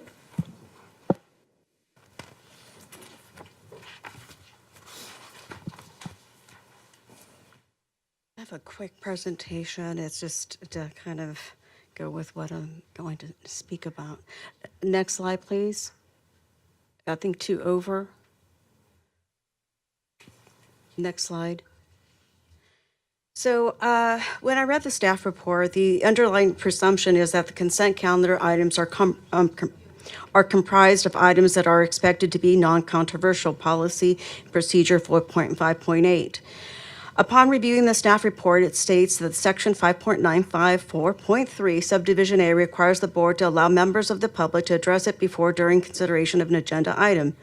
The subdivision does not, however, require the board to allow members of the public to address it on whether to place an item on the agenda. There's simply nothing in the Brown Act that requires such public comment. But if you look at Government Code 5494.3, it says every agenda for regular meetings shall provide an opportunity for members of the public to directly address the legislative body on any item of interest to the public before or during the legislative body's consideration of the item that is within the subject matter jurisdiction of the legislative body, provided that no action shall be taken on any item not appearing on the agenda unless the action is otherwise authorized by subdivision B. Next slide, please. So when I looked at this, however, the primary purpose of the consent calendar is that the items are non-controversial and do not require being a separate agenda item, although they are on the agenda. The public comment on the consent calendar should not be viewed as the public agendizing an item since it's already on the agenda as a consent calendar item, thereby distinguishing this case from Coalition of Labor versus County of Santa Barbara Board of Supervisors. In that case, the item before the court was not placed on the agenda. The case involved whether a request for placing an item on the agenda granted standing for the public to discuss the issue as if it were an agenda item. That is not the case here. Consent calendar items are agenda items combined together and may be acted upon one motion. Since it already is on the agenda item, moving an item from the consent calendar to being a separate agenda item is more a clerical act and not an agendizing act reserved to members of the city council or staff. So citing Leventhal, and the reason why I brought this up is that's what was in the staff report of January 16th. Next slide. And it was, and so when that slide was for the other, which was in the staff report. Sorry about that. Thanks. Thank you very much for your comments. Any other comments? Ruth? All right, Ruth? Just waiting for my slide. All right. Ready? Look at the first rule for addressing the council. Members of the public may address the city council on matters within the jurisdiction of the city of San Clemente. Slide 2. It seems that if Mayor Cabral, Mayor Pro Tem Enmeyer, and Councilman Duncan get their way, it should read something like, members of the public may address the city council on matters within the jurisdiction of the city unless Mayor Cabral places it under the consent calendar, which he can do at his own discretion. So our new mayor decided his top priority was to find a way to limit our right to speak. I've heard his rationale was twofold: reduce the length of the meetings and bring San Clemente in line with, quote, some cities. Well, did staff inform you that, quote, some cities allow the public 3 options to have their opinions heard? They can have their letters read without having to be disabled. They can phone in during the council meeting, or they can appear in person. But what did you 3 Dana Point pickleball superheroes decide? You found a way to limit us. Mayor Cabral, you are responsible for the January 16th meeting lasting 9.5 hours. You then placed 2 items, both important to the public, that were not brought up until January 17th at 1:30 in the morning. How shameful is it that you decided to proceed with both of them at that late hour? Had you had any desire to hear from us, you could have moved them to tonight. Your marathon meeting was not a result of a public pulling items from the consent calendar. I timed it. 5 minutes, 28 seconds. That's the amount of time the public spoke on them. Mayor Cabral, if you really want to speed up your meetings, instead of limiting our input, consider these suggestions. Slide 3. Start on time. It's very disrespectful to have us sit here for 15 minutes before you start a meeting. 2, speak only to the items that are on the agenda. You added 4, which I still think is a Brown Act violation, but I'll wait to hear from Ms. Mitchell on that. 3, stop the self-serving speeches that are not on the agenda. I believe that is also a Brown Act, but please correct me. Number 4, reduce or eliminate special presentations when the agenda is packed. By the time you finish this, it was already 6:30. 5, if you knew or should have known that 2 items were going to involve substantial public input, then you don't put 18 items on the agenda for the same night. 6, council and public have staff reports in advance of the meeting, so why do they need to read them?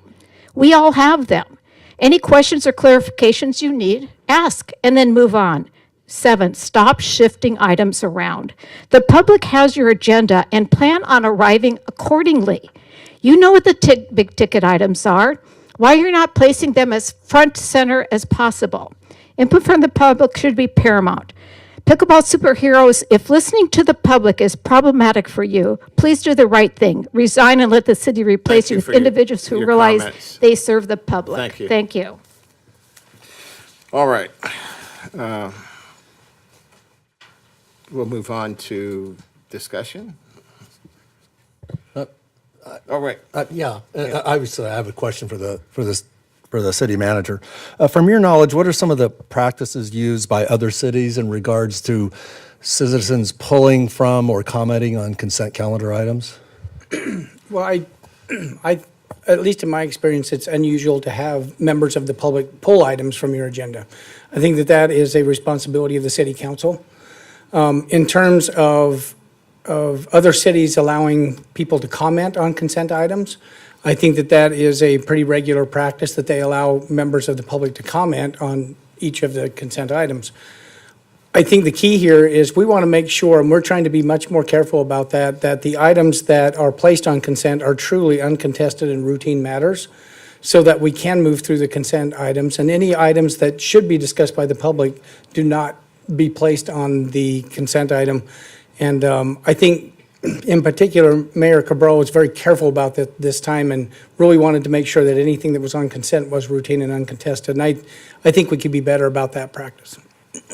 Okay, yeah, and on this item, I think I mentioned this at our last meeting when it came up. I don't mind the idea of only council people pulling items from consent, because if a resident contacts me, and I would hope anybody else, and there were some, questions, that we would be obligated to pull it and discuss it. So I don't find that to be a problem. I do feel strongly about speaking on every item that a resident wants to speak on for 3 minutes. So I will be voting no on this. If you bifurcated it to where it was pulling from agenda, I would vote yes, that only council people probably should be pulling items from agenda. And then I would go ahead and vote no on the 3-minute limitation. So that's my feeling on this and how I'm. Okay. Sorry, I'm just a little confused on what you're asking, or what. Are you going to propose a motion?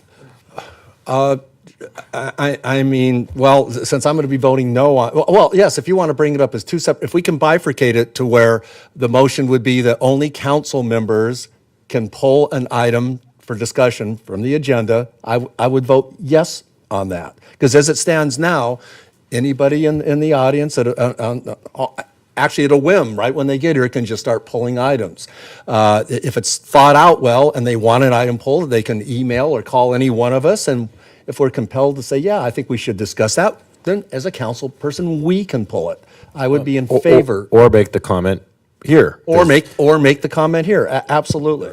So I would be in favor of that proposal. Isn't that what this proposal is, though? Is that different? How is that different than? Because this proposal, as it is, only allows 3 minutes total for all items on the consent agenda. Rick is saying, yes, he can agree with the part about council being the only body that can actually pull an item, but he would like to see the public get to have 3 minutes for every subsection in the consent agenda, and I agree with that.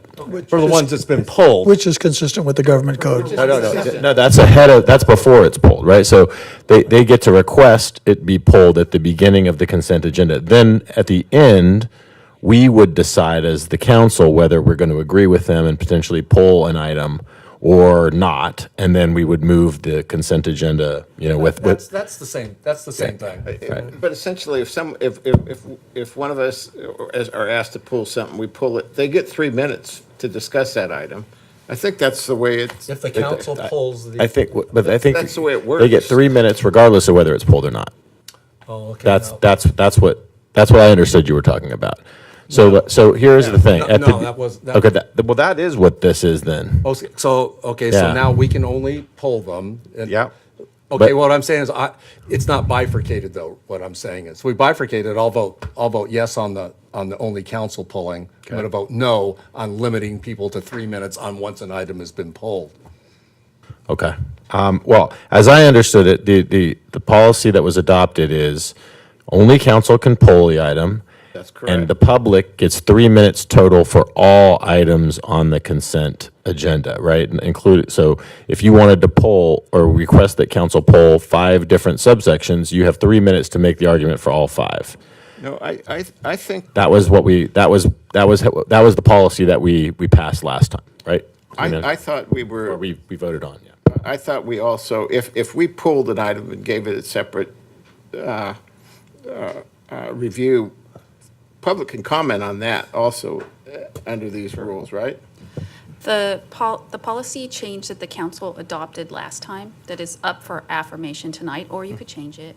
Could you speak into the microphone more, please? The policy that the council adopted the last time that's up for affirmation tonight states that, 1, only members of the council can pull the agenda item or staff, not members of the public. And 2,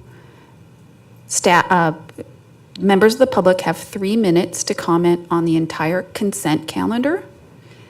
And then if council separately agendizes, pulls items, they have 3 minutes per item that the council pulls.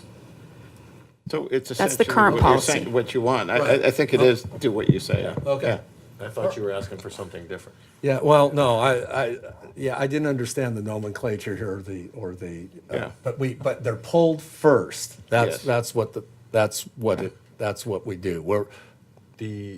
You're saying before there's any public comment, you would have council members pull an item? Before any public comment? No, it would have to be after public comment, yeah.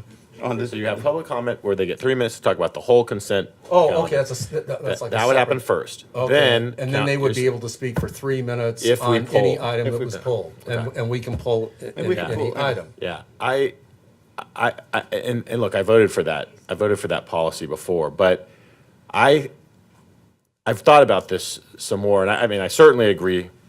Council should be the only folks who can actually pull something, because that is making a change to the agenda or acting on the agenda. So within our purview only. But I think I would give the public 3 minutes on every subsection at the beginning, right? Not 3 minutes for the whole thing, 3 minutes on every subsection. Which is what we do now. Well, we do now, but we actually also let them pull items, right? So I don't think we should let them pull. I think the first step is city clerk announces the consent calendar, and then people can put a card for every subsection. I want to make sure we hear the public on this, right? I want to make sure the public isn't rushing through to hit 5 things in 3 minutes, right? Right, exactly. So it's going to take a little longer, but they get to make a comment on every subsection, 7A, 7B, 7C, whatever they would want. We 3 just hear minutes them all each. at one. 3 minutes each, but that all is at the front end, right? And then we decide whether we're going to agree with them potentially and pull one of those have items. discussion. Yeah, or Or just move it. or we just move the whole thing. Well, that's what I like right there. Whatever he said. well, let me just respond to this. This is I mean, and I'm agreeable if the council is, but if we have 10 items on the agenda, then one person could theoretically say, I want to talk about each of them. Mm-hmm. So that would be. You know, the thing is. Hold on, let me finish. That would be 30 minutes, and if you had 5 people that is saying, I want to talk about all of it, and it may not happen, it's theoretical, of course, but it could be, an hour, 2 hours of discussion, and.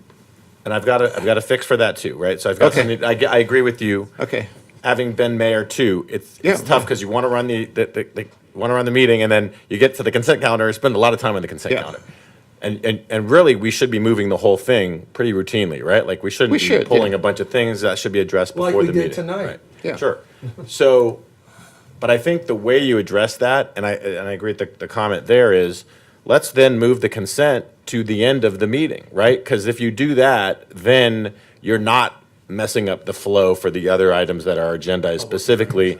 And again, it's supposed to be routine items, so it shouldn't be something that the public is necessarily super focused on. So I think that would allow us to give all that time to the public, make sure we hear, and every member gets a full 3 minutes. They get to talk about every subsection, so they're not rushed. but it doesn't interrupt the flow of the meeting because it's after all the other big ticket items. And that's in staff recommendation part Yeah, B2. I actually, I put that on because I thought, you know, that could be a good alternative also. Because normally what we do is we move things where there's 20, 30 people here and we want to hear them.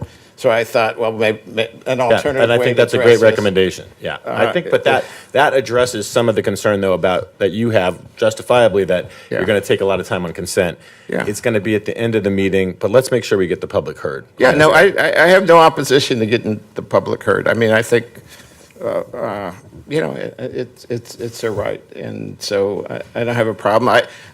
Someone said, why don't you do this thing, resolve these issues beforehand, see what your colleagues, because we can't. So I put it on and just get a flavor for what people's ideas are, and Well, Mayor and Council, I will say that working with mayors to put agendas together, sometimes what you think is routine doesn't end up being routine. That's not, it's not intended to hide things. You didn't know that something was going to be controversial.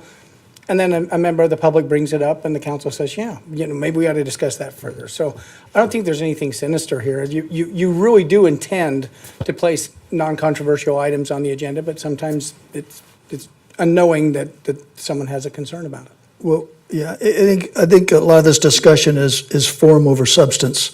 The substance is that every citizen has a right under the government code to address any issue that's on our agenda. And it sounds like at our last meeting, we were limiting that speech to 3 minutes, even if they wanted to speak on 10 consent hours. That's unfair. It's against the government code. It's, in my opinion, illegal. But I think it sounds like I'm hearing a consensus now from this council that allowing everyone to have an opportunity to speak on any issue they choose is appropriate, and I can support that. Just all up front. I like what Chris said, is at the beginning of consent, people pull their cards for as many items, they get up there and speak. Then we decide what we're pulling, or maybe something will compel you to pull it, you know, whatever, from comments, who knows? And then we either pull an item and talk about it, or we move it the same way we do now. I have one question for the city attorney about that. Okay, so someone comments on, let's just use I think we had we had a bunch of things. So 7B, right? They come at the beginning, under the scenario we're talking about, and they comment on it, they spend their 3 minutes. We think you should pull this, council, there's some controversy here, the staff report's missing something. We decide to pull it. Do they get another 3 minutes when we pull it, or have they already, you know what I mean? Have they, it's your proposal, so you'd have to. I guess I'm wondering if there's a Brown Act thing here, giving people more than 3 minutes potentially to speak about one item. You can give the public 5 minutes, 10 minutes. You can pick, Okay. No, but I don't think it's a time thing. I think he's saying that now Yeah. we've pulled it. Does that make Do it they a get, new is it agenda considered a item? second bite at the apple, or? would depend on what the council wants to do. But based on how you phrased what you first said, my recommendation is that you take a look at page 12 under this item. And it sounds like what you're proposing, Councilmember Duncan, is to adopt Resolution 2413 with the following change on page 12. There's some red text in the middle about what's being added. It sounds like what you want is for that second sentence to say, speakers will be allotted 3 minutes to speak on each item, on each sub-item in the consent calendar. Right. Instead of 3 minutes on the consent calendar in its That's correct. entirety. Correct. After public comments, I think you heard the city council will vote, and the consent calendar is one agenda item. Okay. And then they would get 3 minutes again if that was our choosing, and I think it probably would. Once we pull it, then anybody could submit a card, right? Or If that's or no. what you want. So you have to decide what you want. Do you want I think what they've spoken 3 minutes, haven't the they? 3 minutes? Okay, so if they've spoken for 3 minutes, when we pull it, we go right into discussion, basically, because the comments have already been made. Okay, yeah, okay, that's fine. Do you want to make that, we've got to have a motion to, All right, well, since we already have a regulation or an ordinance. So I move to adopt the staff recommendation with the revision that the city attorney mentioned about allowing the public to speak for 3 minutes on each sub item of the consent agenda instead of the 3 minutes for the entire consent agenda. and everything else in the staff And recommendation. then as part of it, we're going to move the consent to the end of the. That's the second part of the staff Okay. recommendation. All right, I'll second that. Okay, we have a first and a second discussion. Is there any further? I'm good. Just a question, the one thing that troubled me a little bit. If someone speaks they want to speak during oral comments and they want to address a consent calendar item, and they address it for 3 minutes, then we open it, they get 3 minutes, now you got 6 minutes of this, basically the same. We just said they don't get the 3 minutes again. They've already spent their 3 minutes. We go right into discussion. Because there's really, they've raised their concerns I hear what already. you're saying, I'm just thinking how that plays out in reality. Someone may want an item pulled, and they say, this is the reason I want it pulled, and they may be asking staff for information, they may need more information, they may want to point, rather than having that person speak for 3 full minutes and get their full say in, if they made the request and had it pulled, then there could be a open discussion, a logical discussion. My concern is we're kind of closing the bottle a little bit. We're saying, make your say, but that's all you get. When they could say, I'd like to have this heard, then the council member can pull it. It just sounds like we're backlogging a little bit. I don't know. So if you look at the language on page 6, is there specific language, or the city attorney, is it clear enough to know how we would change that? No. Or do you have specific language?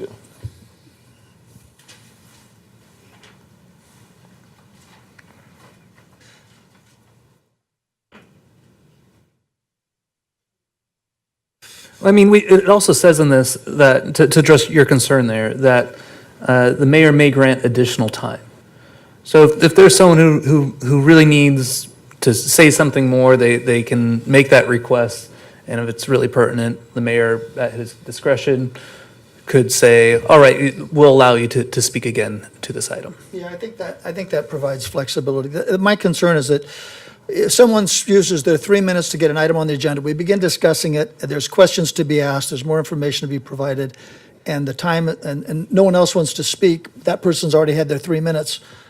We open it up, maybe we hear from staff, maybe a council member asks a question, but we don't get more information. But if the chair has the flexibility to grant time for that person to make an additional comment, I can probably live with that. I just want to make sure we give everyone an opportunity to speak. We don't shut anyone off.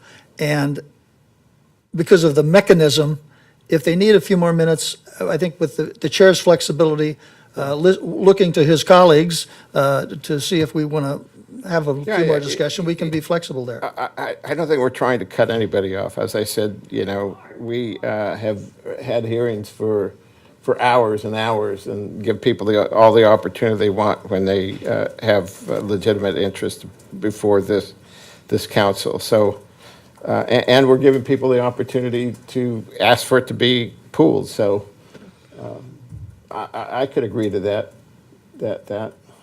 No, I think Mark makes a good point on the flexibility of the mayor. I like that, and that makes sense. And just for the public, you will continue to have the opportunity to speak on every sub-agenda item, period. You're going to have that opportunity. So that doesn't change anything as far as the accessibility of that. It just changes the format. on Just how we get changes the there. format. And actually, you might have a time to talk another minute. If we have a question or something, you might even have additional time to come up, so. So we need to make clear that what we've discussed up here can be put into a motion, or do you understand what the motion is, and can you repeat it, or do you want Councilmember Duncan to repeat his motion so that we can all? Either way, I'm happy to Just do. changing the wording on the entirety to each item, basically. Yeah, I'll restate it just to Okay. have clarity. So we're going to adopt the staff recommendation. The motion is to adopt the staff recommendation, but we're going to make the revision that on page 6. Is it 6? Yeah. Or 12. 6, where it says speakers will be allotted 3 minutes to speak on the consent calendar in its entirety. That will be replaced with a statement that says something to the effect of speakers will be allotted 3 minutes to speak on each sub-item in the consent calendar. Yeah, I think I seconded it So before. that does create some confusion. So, because someone can come in and say, I want to speak on all the sub-items, but we're not holding them over. So when do they speak then? At the beginning they Before come we up, even say we're pulling just it. like any other item, they have to put the blue card in before the item is Yeah. heard. If they want to speak on 7A, 7C, 7F, and 7G, they would put 4 cards in. Okay. And then the city clerk would say, okay, we have 1 comment on 7A, we have 3 comments on 7C, and people would just keep coming up and speaking. And then after that, we would decide whether we just move the whole consent calendar or we pull items in here. Got it. That makes sense. And if we pull it, then we have open conversation on it from the public. Sure, if we wanted to hear more, then the mayor would make that decision, I think, if that was, if they wanted to be able to speak more. But, I mean, I think that they probably will have addressed everything in 3 minutes on some item, but there may be times where they may want some additional comments, so. I can envision questions being asked that we need to then pause and either discuss it or ask staff for more information, at which time they may want to communicate again, because generally, the public communicates after they've heard the analysis, they've heard the staff report. So I can see where that could easily, the time could easily spill over after the item gets pulled from the consent calendar. But again, with the mayor's discretion, along with the majority of the council may say, we don't want to hear anymore. But it gives, everyone has an opportunity to speak on every item, and I think that's Right. paramount. That's the key So thing, I is think that everybody gets 3 minutes to speak on every. I think the motion on the floor is fair for the public, and I can support that as well. City attorney, is that clear enough for your purposes? There's a motion on the floor that was seconded, and there were no changes to that motion. I think the record's clear. Okay, I'll call for the vote. there's a call for the vote. Aye. Aye. Okay. Aye. Aye. All those in favor? Aye. Aye. Aye, it's unanimous. Thank you. All right, next item. Contract award, Montalvo and Riviera pedestrian bridges coating replacement. Any public comment? No. Okay. Move we adopt, But- unless there's discussion, I'll move, ready to make a motion. I'm sorry. It's up to the council. Well, I think we've gone over it internally already, so it was an item actually. Yeah, just so we know, this is a really good example of what we were talking about. This is typically a consent item, but we knew with perhaps some of the damage that we've had with the Mariposa Bridge and whatnot, that someone may want to make a comment on this, and so we're trying to be more careful about what we put on consent. There's probably nothing here that the council needs to really review, but we just want to be sure that if there's an item that could generate comments, that we wouldn't place it on consent. But this would typically be a consent item. It actually was on the consent item originally. And the mayor removed it for that purpose. And only because we had all these issues with the bridges and the walkways, I said, let's give the public an opportunity to talk. If there's anything, this will be one where they want to talk about it. But apparently, there's no further Dave discussion. kinda went over it pretty. Yeah, he did. Pretty You've been clearly. going over it every day. I'll make a motion to adopt resolution number 2419. Is there a second? Second. All those in favor? Aye. Aye, it's unanimous. Thank you. Next item on the agenda, consideration of a resolution in opposition to Assembly Constitutional Amendment 13 regarding voting thresholds. And I do have one speaker card. All right, let's hear from the public. Donna Vadreen? Is Donna still here? Oh, I think she's, Donna, there you are, okay.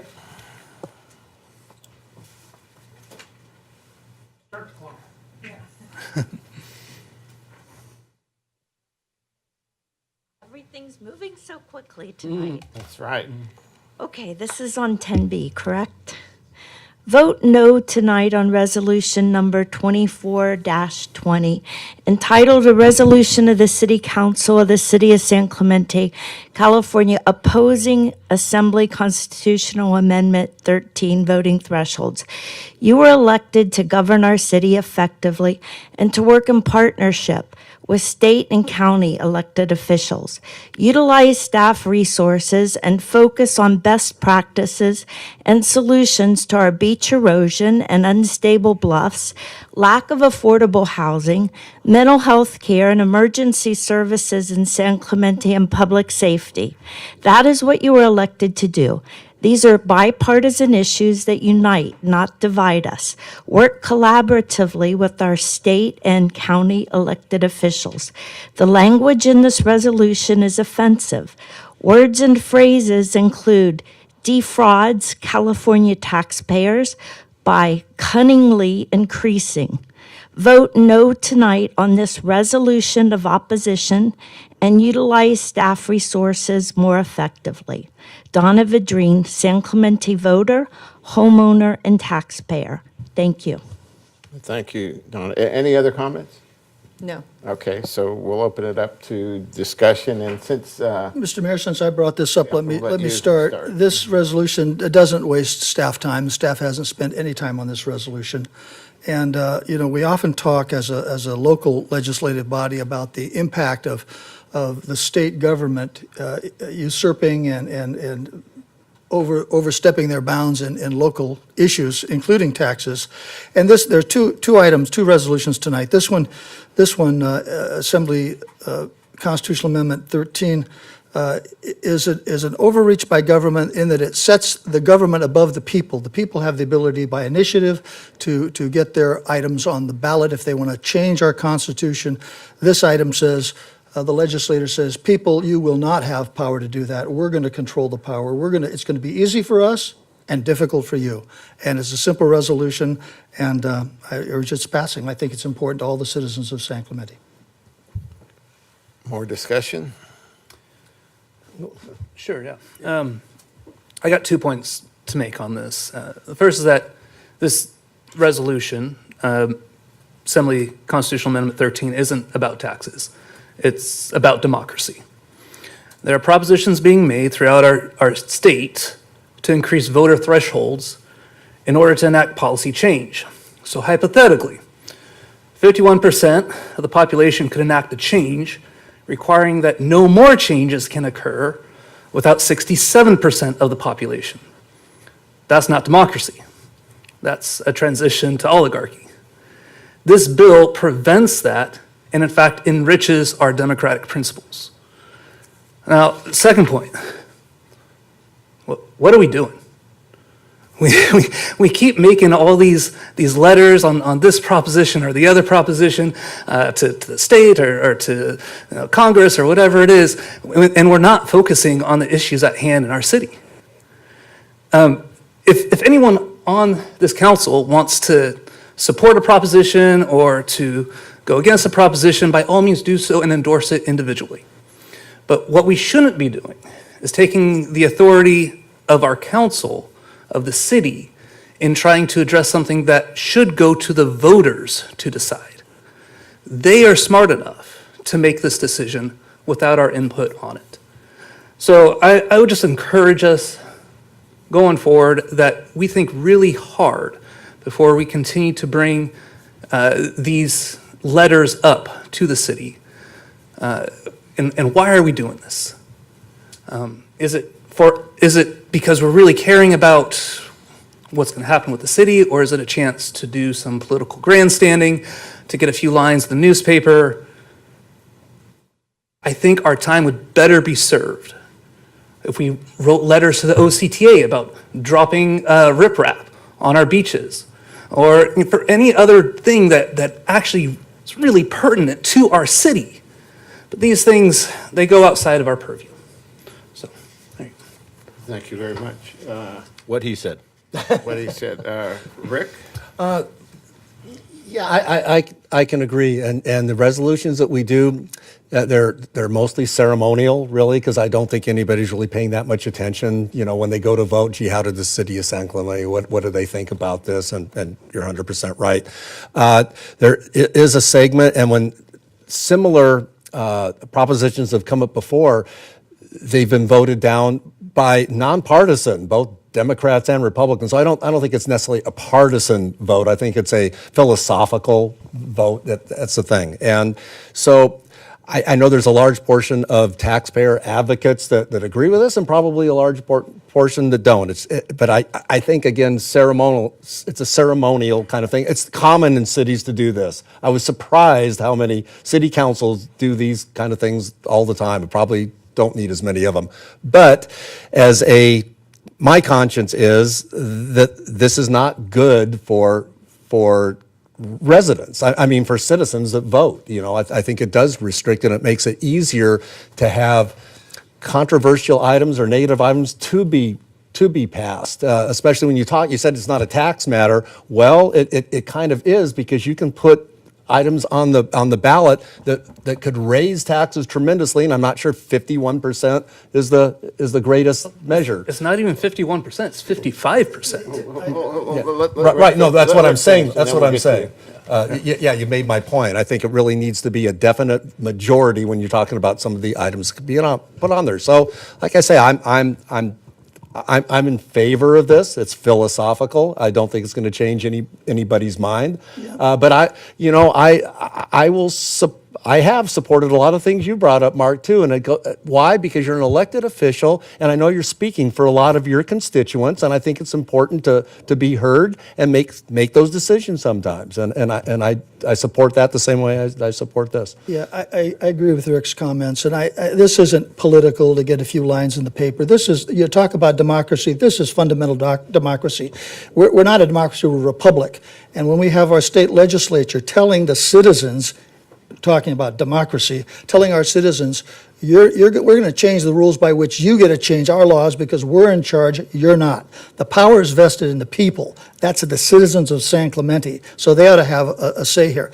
And, talk about our use of our time not being political. Mark, you brought up a resolution, a federal statute a while back to allow loans similar to veteran loans. Was that a state statute? Maybe it was. But I didn't bring that up.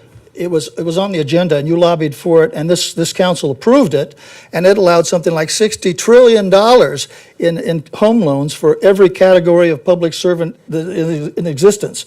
Now, if that wasn't political for the unions and for other organizations, I don't know what was. But I agree with with Rick's comments and my comments before. This is not political; it's fundamental good governance. And that's why I brought it up, and I'll prepare to make a motion at the proper time. All right. Did you want another? I would just say this, if we're talking about this being democratic, then this is going to the people.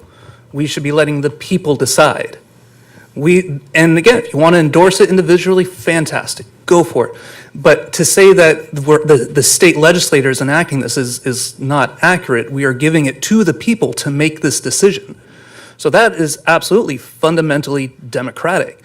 So let's continue with that and have the people decide on the ballot. Yeah, in response again, I agree, the people should decide, and legislative bodies should do the right thing. But we've often weighed in on other governmental entities and their decisions. For example, recently, we're talking about parental notification for students that want to change their gender and not allowing the parents to be notified. We have several elected officials were at that meeting, some advocating for parental rights, some advocating to not have parental rights. So we often get involved in public issues that aren't pure city issues, but are important to our citizens. And in response to that, we did that as individuals, not as representatives of the city.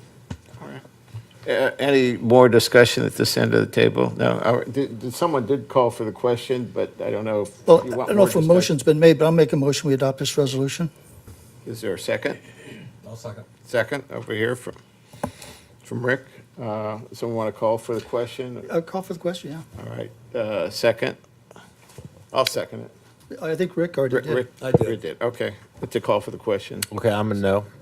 Yes. Yes? Nope. Okay, the resolution passes. Next item on the agenda. This is also your, public comments. We do have one, I'll just read it for the record. Consideration of a resolution in opposition to Assembly Constitutional Amendment 1, and we do have one speaker card. Donna Vidrine.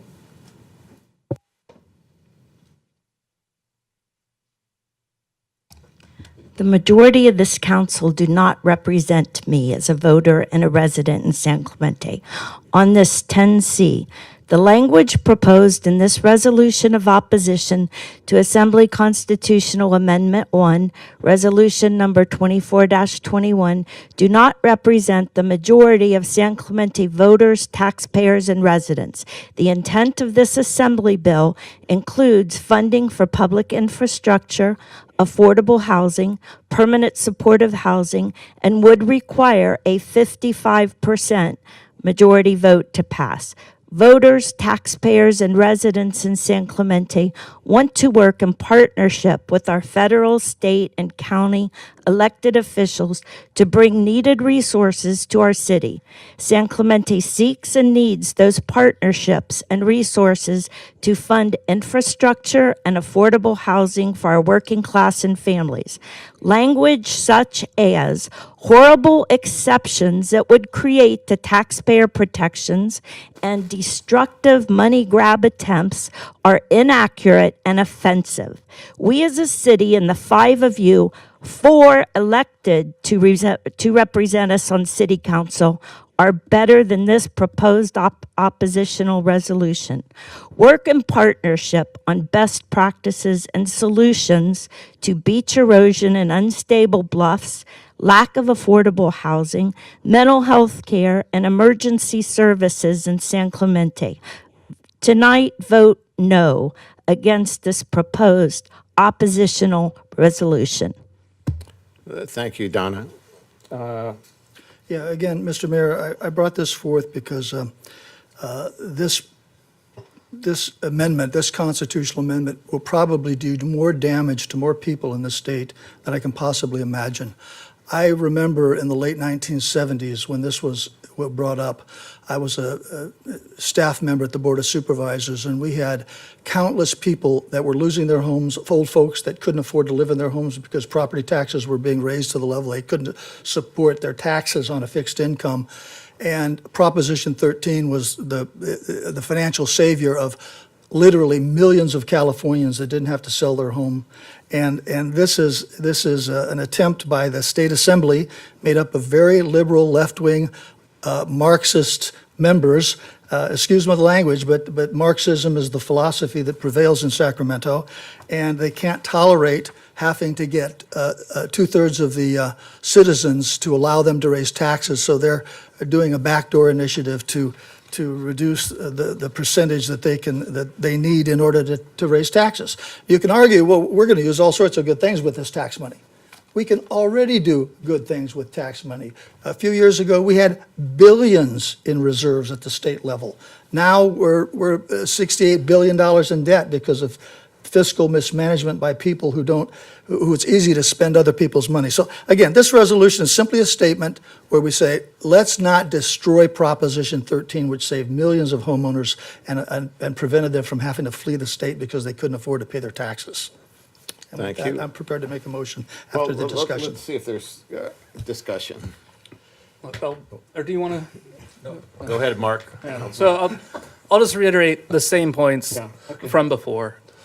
This isn't about taxes. This is about democracy. I don't know about you, but in a democracy, I believe that majority can make decisions. And this doesn't even go with the majority, which would be 51%. This sets the bar at 55% if a decision on policy wants to be made by the people. This is just a democratic institution to make things happen by the people. So I don't understand why this is so hard to think that, this narrative that this is about raising taxes on everyone. No, this is about, do we want to listen to the voice of the people? And again, it shouldn't be a 67%, 2/3 supermajority to make a policy change. If the will of the people is to make that policy change, then the will of the people should stand. So, and then I'll reiterate the same points from before. Like, we need, as a city, to be focused on city issues. I can understand that this one, it does allow for cities, not the state, for cities to make these changes. is not coming from the legislator, from the state legislator, but we as a city could make these propositions democratically run. So I'm for our city people having the opportunity to make changes to policy if they so want. And if they don't want, then they don't want, and that's fine. But, okay. Thank you very much.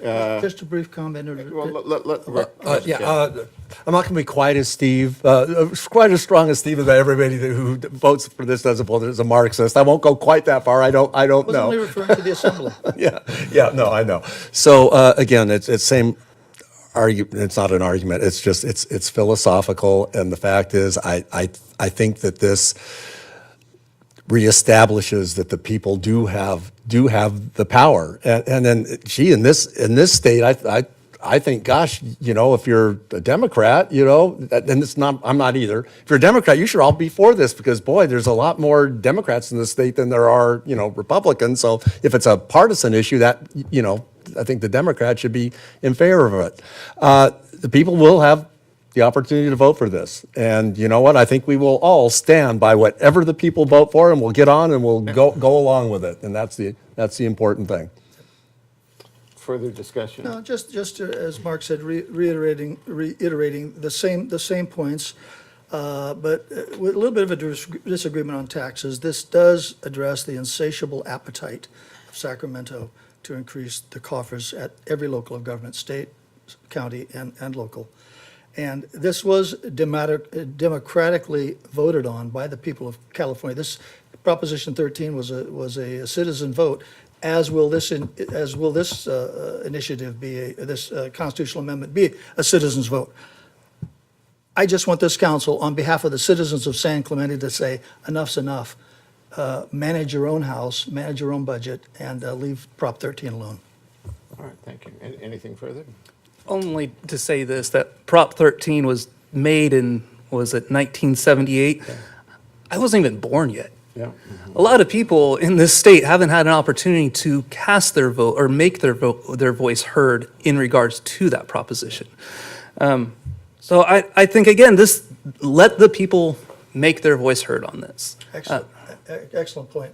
Yeah. And as a result of Prop 13, your grandparents and parents didn't have to leave the state. So I'm As glad you're still here. And as a result of Prop 13, the money of education has dwindled and been cut in half, and why we are one of the poorest states when it comes to money spent on education per student. It makes you wonder why we rank at the bottom in literally every educational category, spending all that money. No. All right, because let's we get back to have Prop that. 1. I will make a motion. Let's get back to Prop 1. I just have, motion that we pass well, I have one resolution. final wait, comment. okay. And Go ahead. I could do it after your motion, but just noting that you've got a pretty diverse group of supporters here, right? Correctional officers, firefighters, nurses, and teachers, and relatively few groups against. League of Women Voters is one against. Not sure what their logic is, but yeah. So I think look, we should try and find solutions, right? We got a huge problem here. Let's find solutions. If it doesn't work, we tweak, we adjust, we make it go away, we go a different direction. But if we don't do anything, we're stuck with the status quo. So I think the people will decide. I think they will support it because they want answers to homelessness, and they want us to try something at least, and not just sit on our hands. But let's go ahead and vote on it. Yeah, let someone call for the question, and you seconded it? Sure. Okay. All right. All those in favor? Let's just go down the line. No. Aye. Aye. Nay. Aye. All right, it's passed. Next item. Local campaign contributions. Yes. And we do have one speaker card when All you're, right, when let's you're hear ready it from for the that. speaker. Ruth? It's only 8 o'clock. This is awesome. It's because we spent. How many times have we had campaign contributions on the agendas over the years?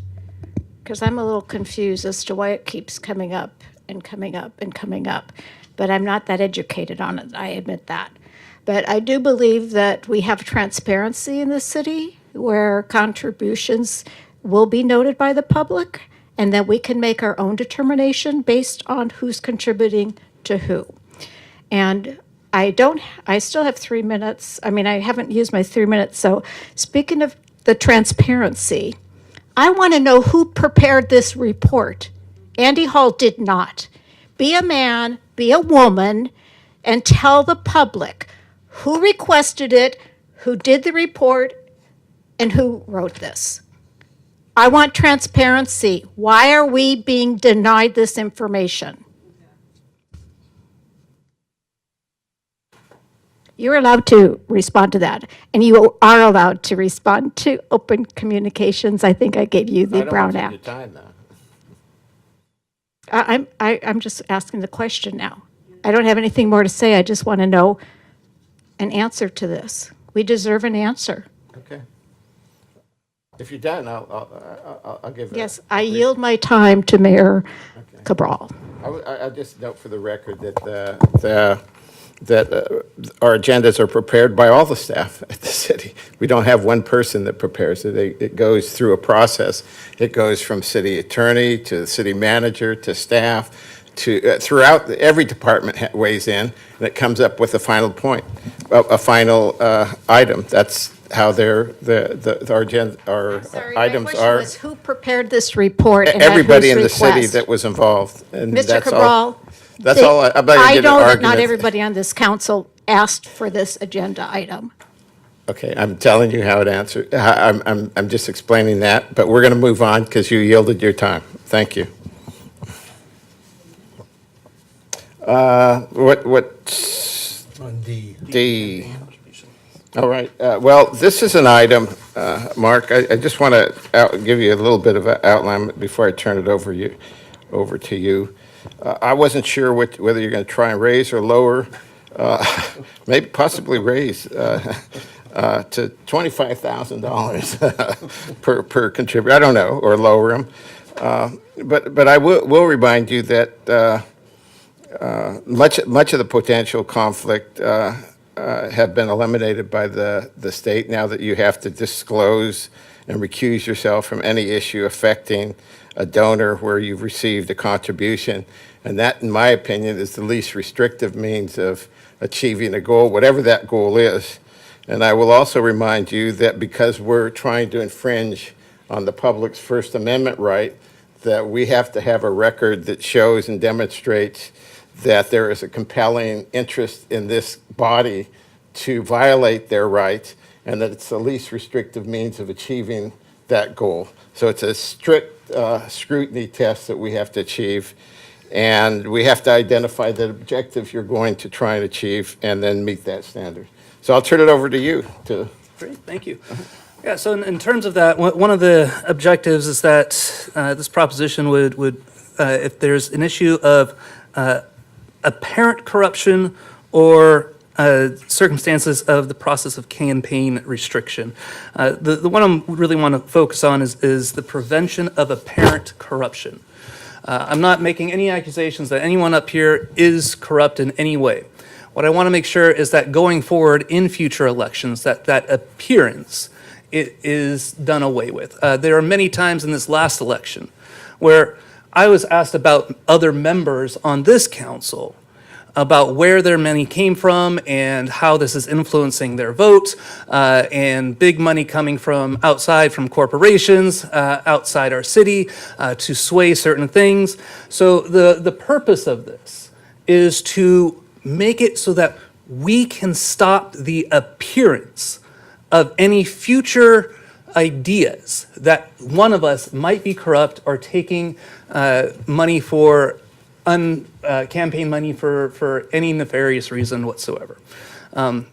Other cities, lots of other cities have done this to lower that number. San Juan, Dana Point, right next door to us, theirs are at around 800 and 700. I would propose $1,000 as a campaign contribution limit, but I think that then puts a stop to any of these unfounded claims, and especially when we're going into our districting cycle that we're doing, even more so to put a stop to any of those accusations before they even happen. All right. Yeah, I mean, I second put this on the agenda because I wanted to hear your thoughts on it. And Yeah, I like the idea of not having so many people spend so much money. I mean, it brings in certainly a different group of people. The higher you go, the more money you can get from one person.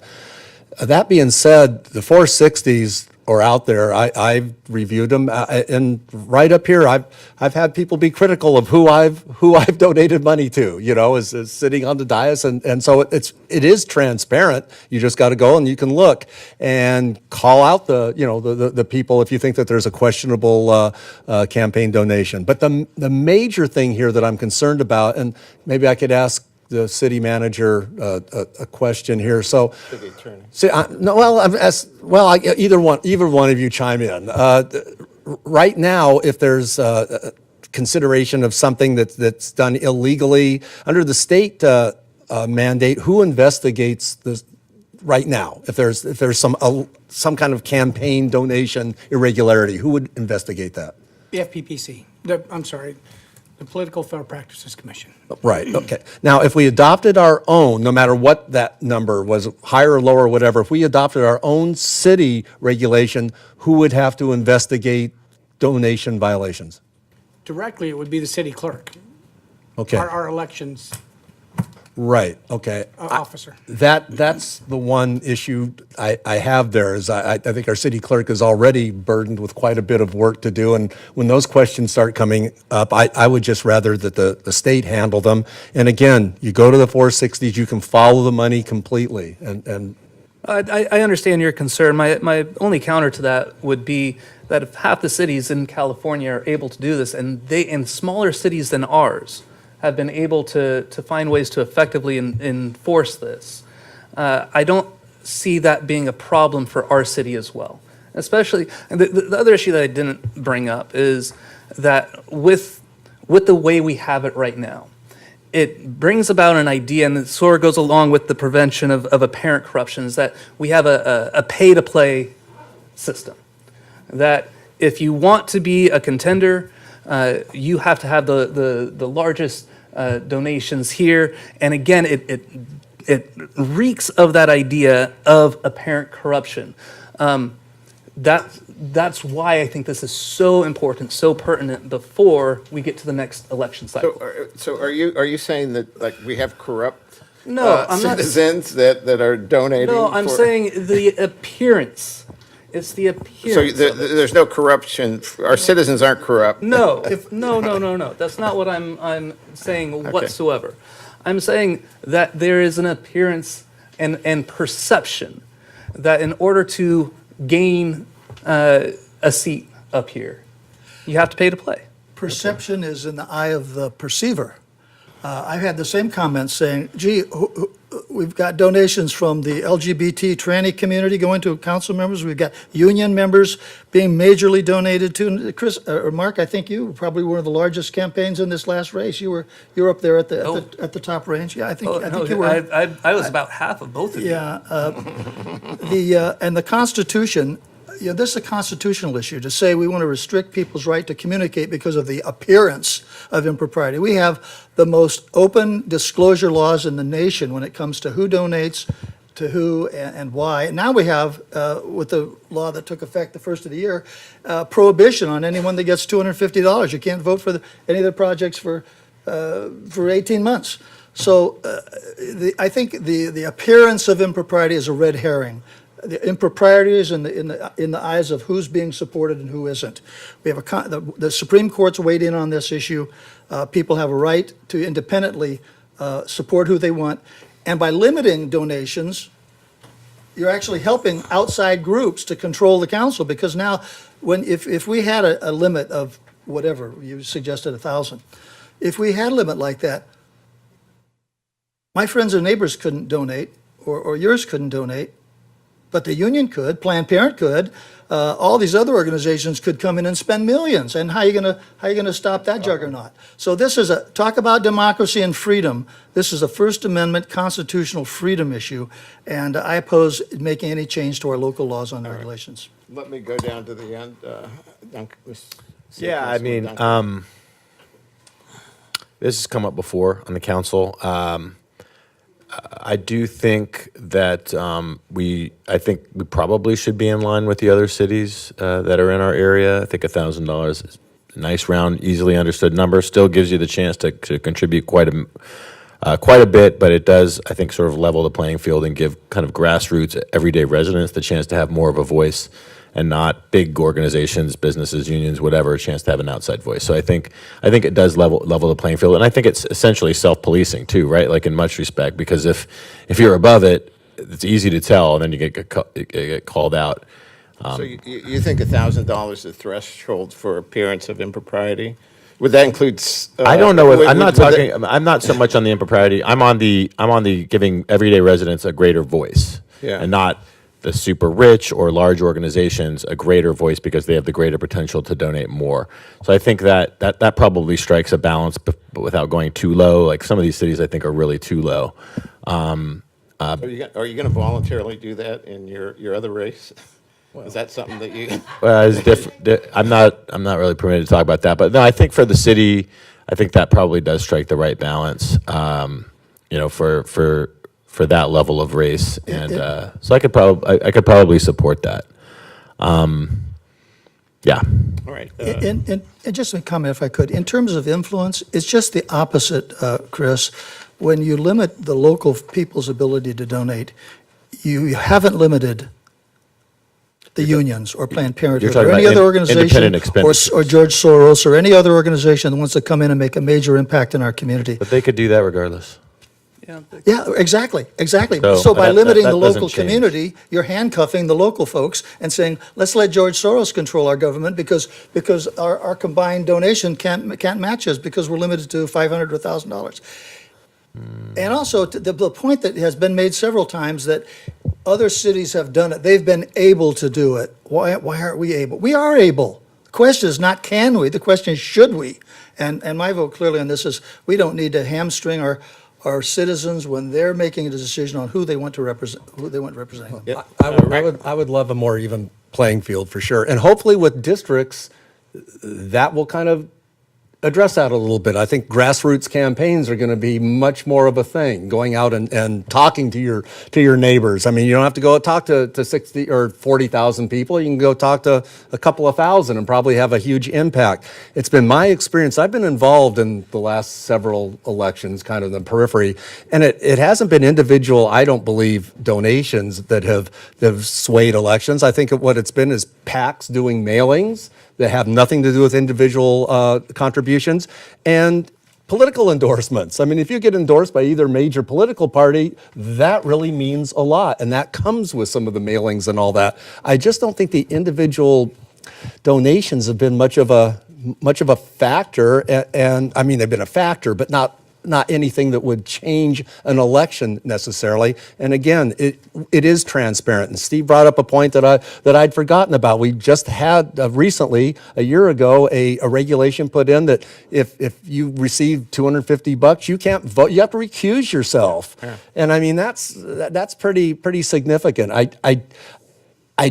don't see, look, I've looked for corruption on this council for the last several years. Trust me, I've looked for it, have not been able to find it. And I just think we're trying to create a solution for maybe a problem that doesn't occur. You can follow the money with no problem, and you can bring it to light. I just want to go with the state, and I will ask the city manager. Are there more cities that have their own regulations or more cities that follow the state, do you think? I don't know. I'm looking at the staff report. It looks like it's kind of equally divided. It looks like it was, at least the cities we looked at, 14 defer to the state and 11 have their own. So it's kind of all over the board. Well, if I have my own complaint about some kind of campaign donation, I'd rather go ahead and make it to the Fair Practices Commission than go to Laura and say, gee, Laura, could you look into this? Personally, that's kind of the tipping of, I think, of the scale for me. Yeah, I mean, that's an important consideration. That's valid. All right. Any other discussion? I'll make a motion that we table item 10D. I'll make a counter motion that we approve, that we put in campaign contribution limits of $1,000. Sorry, there'd have to be a second for first, right? I'll second that. Okay. So I'll make a counter motion that we create a campaign contribution limit of $1,000, and that we would also create a staff way to enforce those campaign contributions.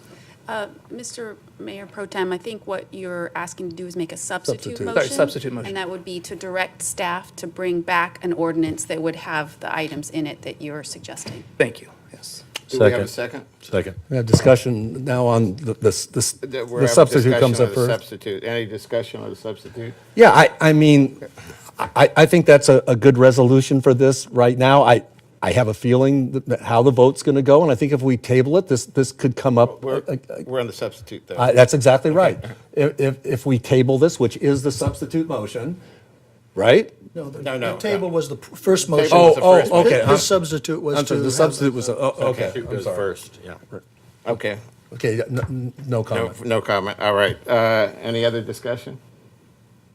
Someone want to call for the question? Well, we don't need to call for the question.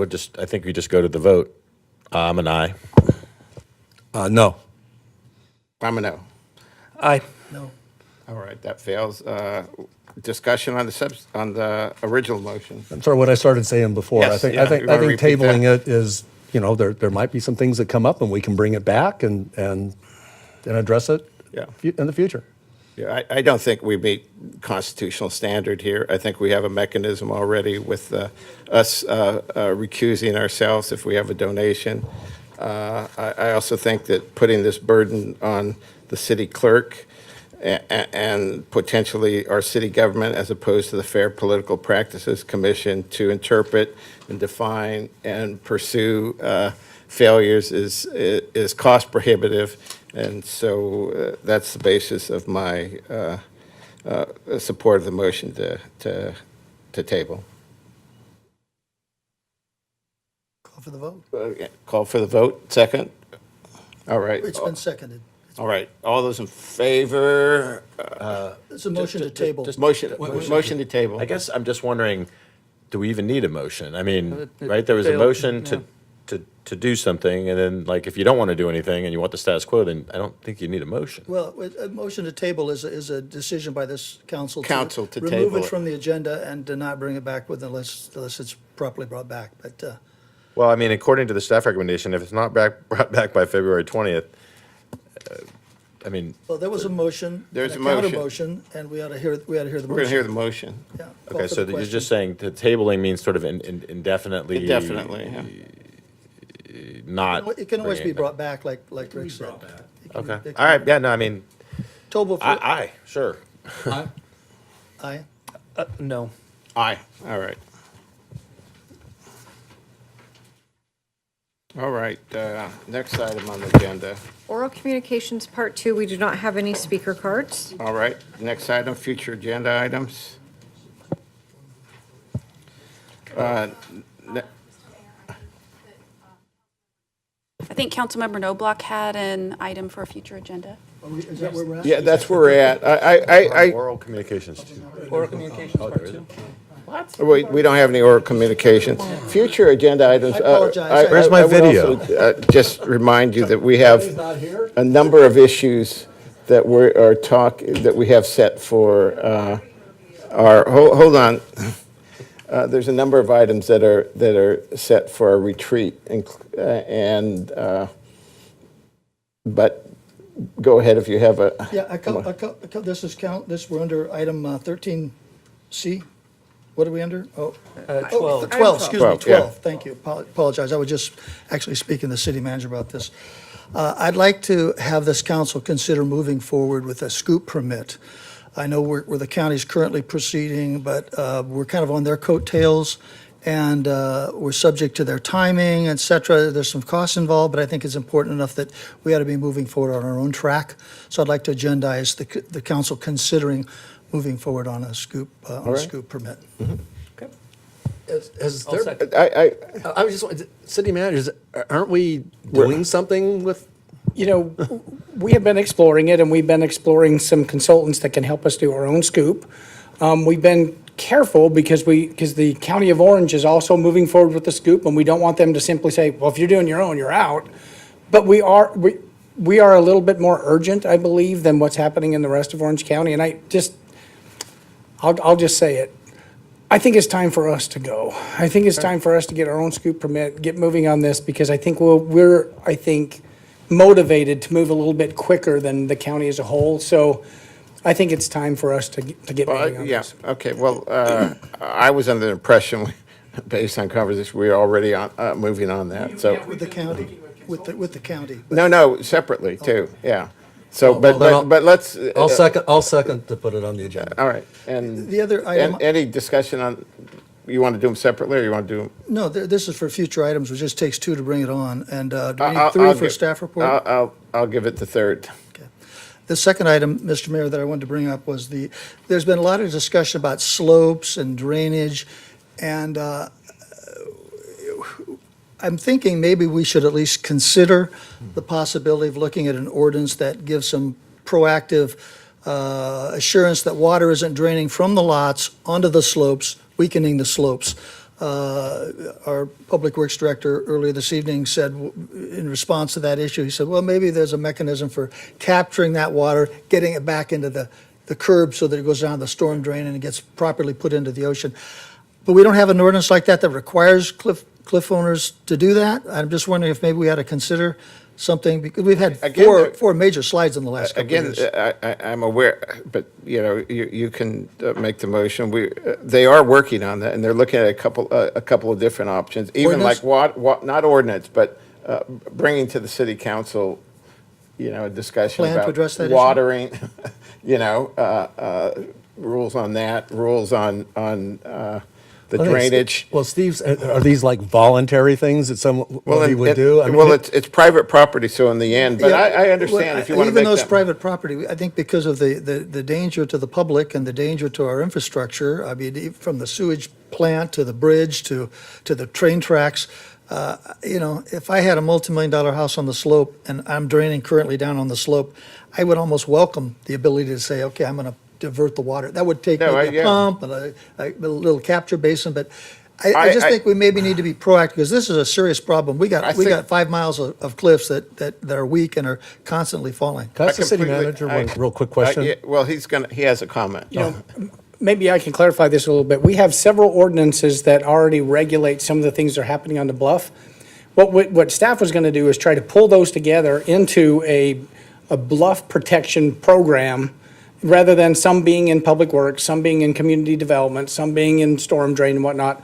Pull them together into a bluff protection ordinance that says these are the proactive steps we're going to take on the ordinance. It wouldn't be new regulations that you don't already have. It would be bringing them together so that we can get it out to the landowners in some sort of an FYI and say, we've got to start cracking down on this. No backyard landscaping, some of the things we already have in place, but bringing it to one spot. And I think that's the real challenge right now, is it's a little disparate. So it's hard for someone to follow. I think it's really important that we put all those regulations in one spot and bring those forward. Like right now, is it prohibited if you have a pool that you just siphon it, drain it off the bluff if you're draining it? That's already prohibited, right? Yeah, you can't drain your pool over the bluff, but you do see homes there with but they're doing it, yeah. So I don't know. Enforcing it is different than if that allowing satisfies you, or Well, I like the concept. I didn't know when that's coming, or how, but I like that idea. But I'm also thinking beyond the assembling the current best practices, that we literally require people not to allow the drain from their backyard to go down those slopes. Yeah. That it's a major factor in weakening the slopes. I think it'd be a big help. I know it's another governmental intrusion into private property, but this is a significant issue in our town. And I think maybe to add that, a consideration of some sort of a regulation to prevent that natural water flow from people's backyards down those slopes. I can second that. The only thing I would ask is I think sometimes the staff feel like overwhelmed when we give them a project and they got to get it done by next week. But if we give them time and discretion, or give the city manager It's discretion. raining right now, and I don't expect to answer by the time the rain stops. But it's something we need to look at, whether it's this week, next month, in due course. And I'll second that. Do we have a third on that to get a staff report? That's a third. So With the caveat, nothing has to come back here that quickly. This isn't the highest priority item. Okay. It is. Thank you. Right, that's No, you know, Next rainy season, for sure. any other Yeah, future agenda? there was a request earlier to look at reworking the Coastal Advisory Committee and looking at meeting more often than bi-monthly. I'm okay having that discussion if that's something we want to do. I don't think we need a staff report on it, just if we want to. Could that be something that the city manager can just So initiate a meeting schedule? the city council adopted an ordinance that states what the meetings are going to be. So if you want to reconsider that, Are they bi-monthly? yes. Okay, we should probably agendize it, and maybe we can change it. I'll second. Yeah, I'll agree to have a staff report, I guess, bring back some ordinance changes that reflect, I guess, the concerns, allow more flexibility for the Coastal Advisory Committee to meet more often, right? Is that it? Yeah, I think they wanted to have some subcommittees on there too, or. And allow subcommittees if we need to include that. I don't know that, I don't know that we need to do the subcommittee part, but if they want Flexible meetings, that's more flexible. I don't know that there's any prohibition on them forming a subcommittee, right? There probably isn't. They could be doing that now. I guess maybe the direction would be for the staff to see whether there might be changes that encourage or allow subcommittees, but then we can vote on that when it comes to us, I guess. Yeah, we'll bring something forward for discussion. I would remind the council that this committee is staffed by one person, and we want most of our time being spent on trying to find sand to place on our beach, Yes. and being very efficient with that. So again, I think it just warrants a discussion, but I definitely want to make That's sure. what I'm just talking about, a discussion, yeah. So we want to hear the counterpoints too, right, or the staff constraints. That needs to be part of the discussion too. Yes. And there's another one, driving around town last few days, my heart goes out to the people who don't have a roof over the head. The unhoused who are really, they're getting hit hard right now. I would love to see some sort of strategy from the staff on what we can do to assist the unhoused during inclement weather. Yeah, I was surprised one of the speakers spoke earlier that said like no cities except for Anaheim is got some money and is trying to do something, but no other city has emergency shelters. That's surprising to me. Instead of saddling staff to look at things, we're on this homeless subcommittee, part of the council. I wouldn't mind spending some time really researching that to see what some of our other neighboring cities really do to address it, because I'm sure that other cities are doing something. Yeah, and I do know last year this was brought up, and there was something from staff that was brought up of some ideas that could be done. So I know some of that legwork has already been done.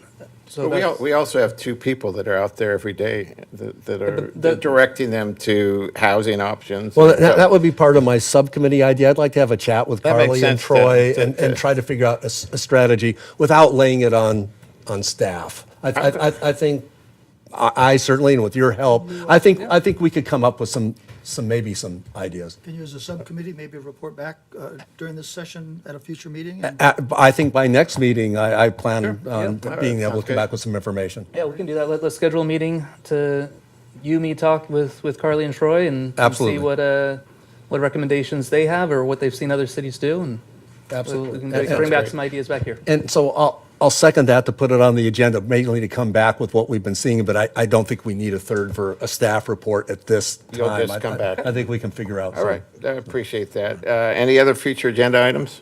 I just had one question on the Las Palmas fence thing. Is that fence a Capistrano unified fence that they're jumping over to get into the school, the 4-foot fence? I believe so. Okay. I think it does warrant a discussion. One of the things we want to be, right now, when we put fencing around our parks, we put a 6-foot chain link fence. Certainly not insurmountable. Most of us can get over a 6-foot chain link fence pretty quick. So we just want to make sure that we have a discussion about what do we want to do to make people safe there.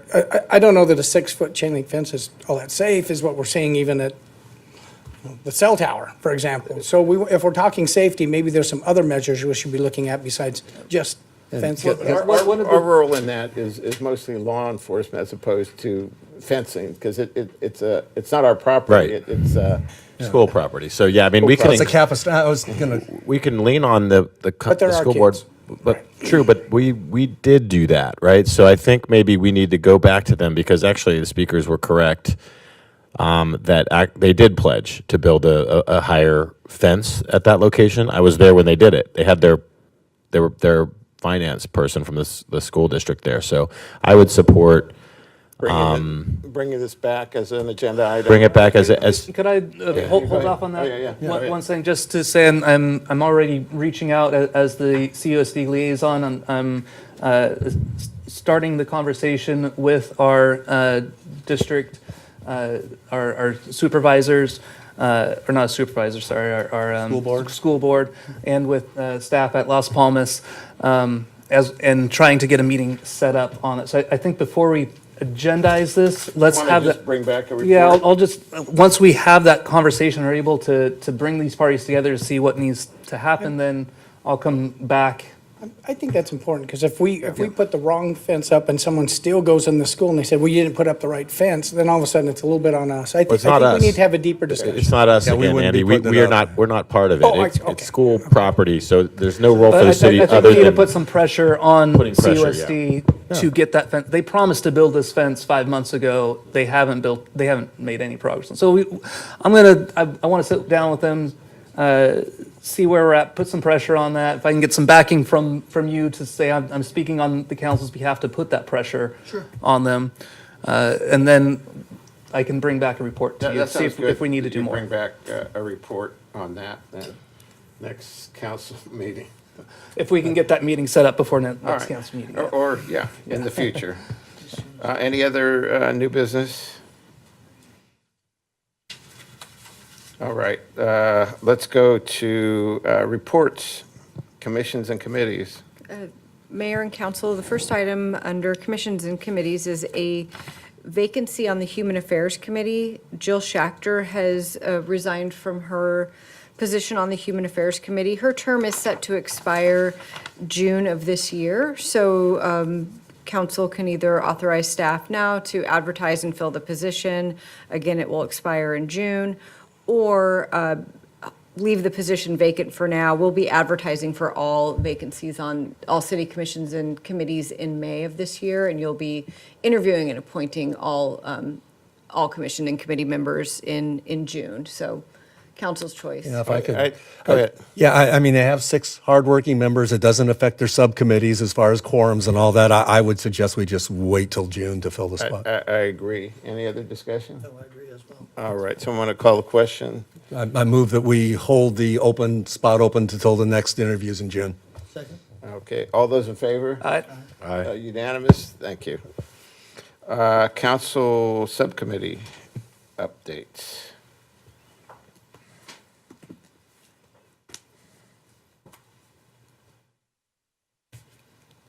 Anything else? What is the council members? Yeah, I just have something to report.